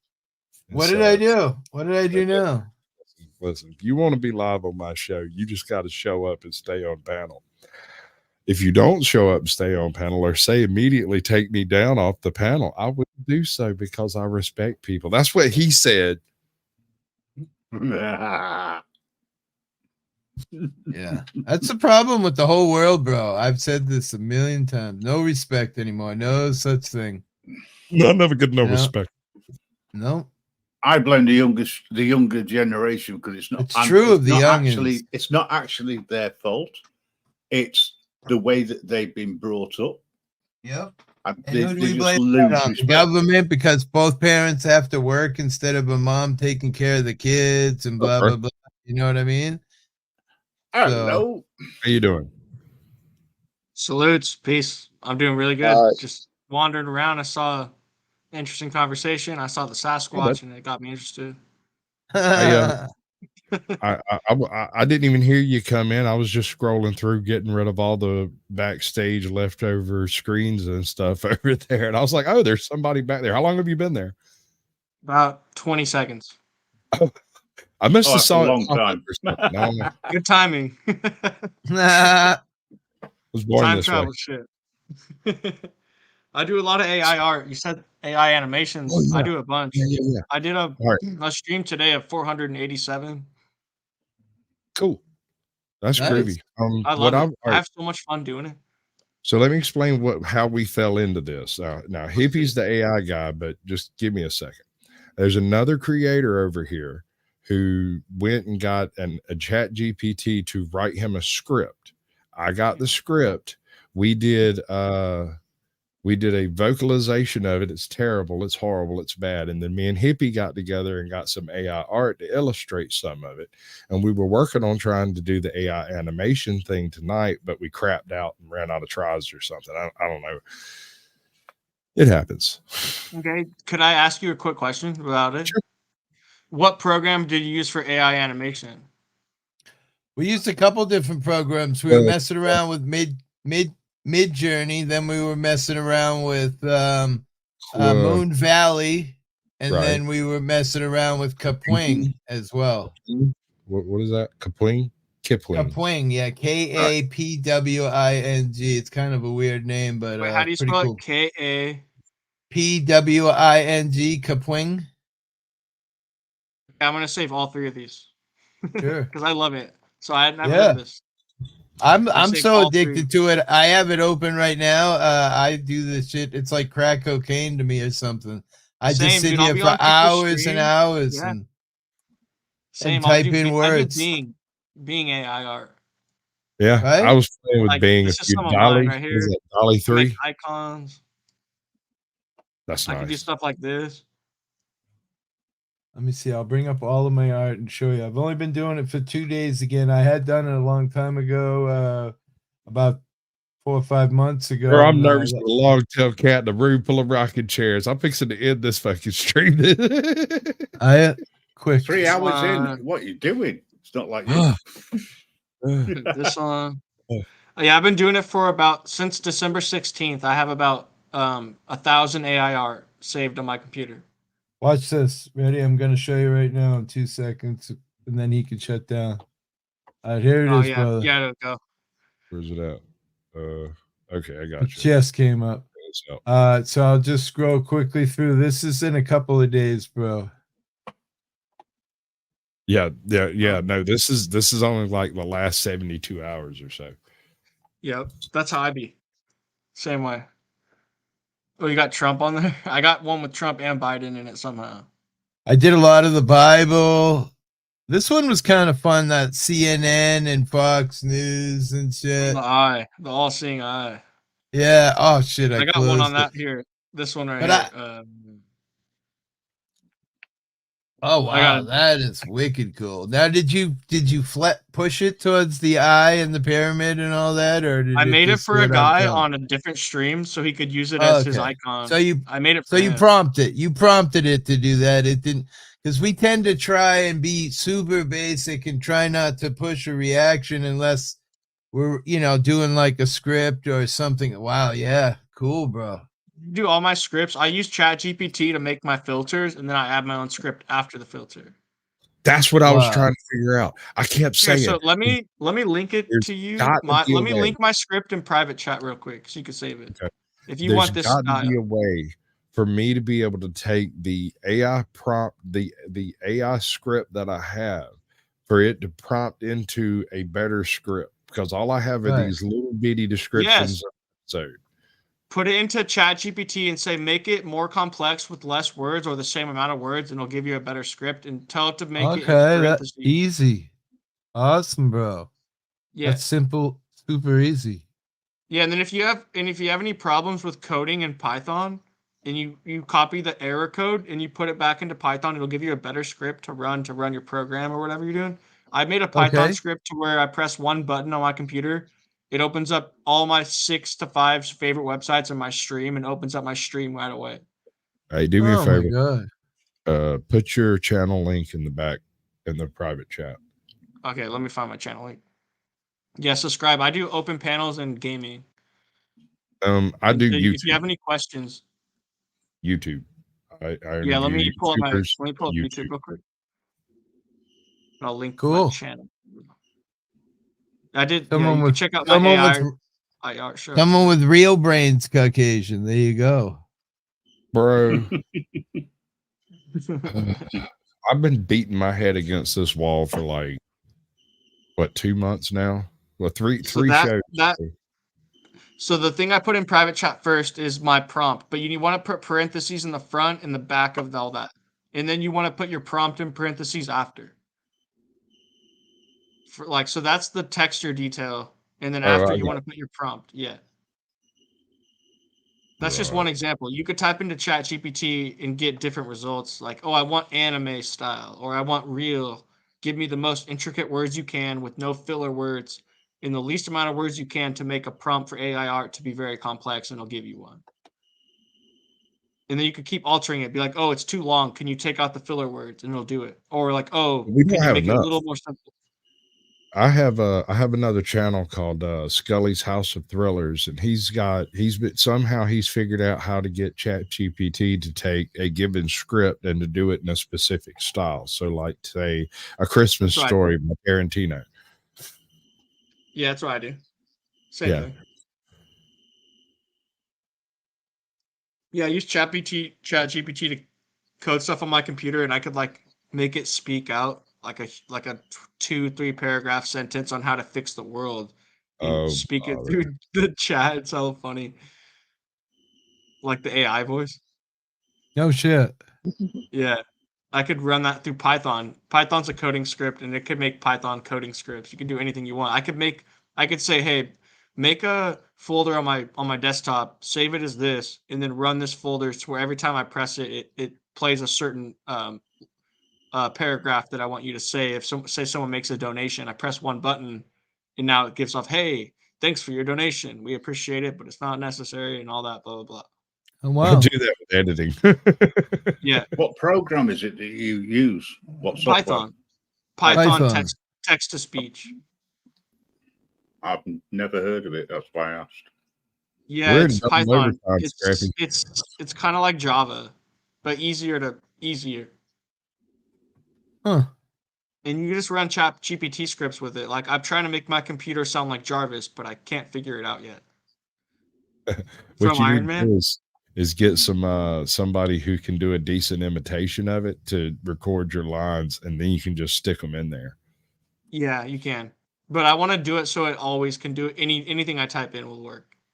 That'll never But work. I had a bunch of error codes, so I had to restart. But Oh yeah, okay, I got you. it's not easy. Like I thought it'd be easy. It's not. All right. Well, hey Grim, you want to talk us out tonight? You gonna tell everybody what it is you do? What do I do? Okay, so what I'm trying to do is to get as many people together under a network and work for a better way of life and to protect our rights, because you have rights in America that I believe that you should all be proud of, and that's the Constitution. And you should stand up, and you should make sure it doesn't get eroded away, because everybody's trying to do that. Governments are trying to do it. I live in an area where we don't have any rights unless they've been given to us by the government. Personally, I think that we should just take the rights and tell the government where they go. But we can't do it on our own. Not one single person can, and it will take a network of people. That's what we're trying to build. Two ways of doing it. One, go to grimreapernetwork.org, where we have a live studio with no terms of service, so you can talk about what you want. So there's no censorship. And the other way is by registering at vigilante.media to get updates. And if you've got any projects that you want any help with or any support, you can raise a topic and we'll make sure that you get the support that you need. All right, bud. We are trying to work with AIs. It's not always feasible because we need some more people who are, what's the way of putting it, more experienced, more in the knowledge of it. I mess around with AIs, but I'm not brilliant. But I know a few people who are much better than me. And anybody who wants to help us with that, I'd be most appreciated. You can drop us an email at newsdesk@grimreapernetwork.org and we can pick up from there. Thank you, sir. But, that's about it, really. Right. I'll be back with you in a minute. No problem. Well, Hippie. Peace, guys. Tell them all about Great night. Peace. Is that all you giving me? That's it. All right, fine. Yeah. How about you? You want a shot at it? Tell everybody how much you love them. I think we lost him. Maybe on the next swing. How about you there, Smoking Auditor? Are you I'll present? take a crack at it. Everyone in chat, thank you for coming to the show. I hope I was able to shout everyone out until I came up on panel. Have fun, be safe, and see you in the next live stream. You there yet? Okay, bud. All right, ladies and gentlemen, I appreciate it. That's been my show tonight. I know it wasn't exactly what I had planned, but whenever it is, it never actually is. So y'all have a good evening. Don't let the man get you down, and stick this in your pipe and smoke it. Sorry. Good news, though. We're going to have to move the party somewhere a little bit more private, but you're all invited. Lorenzo will give you the details. Yeah!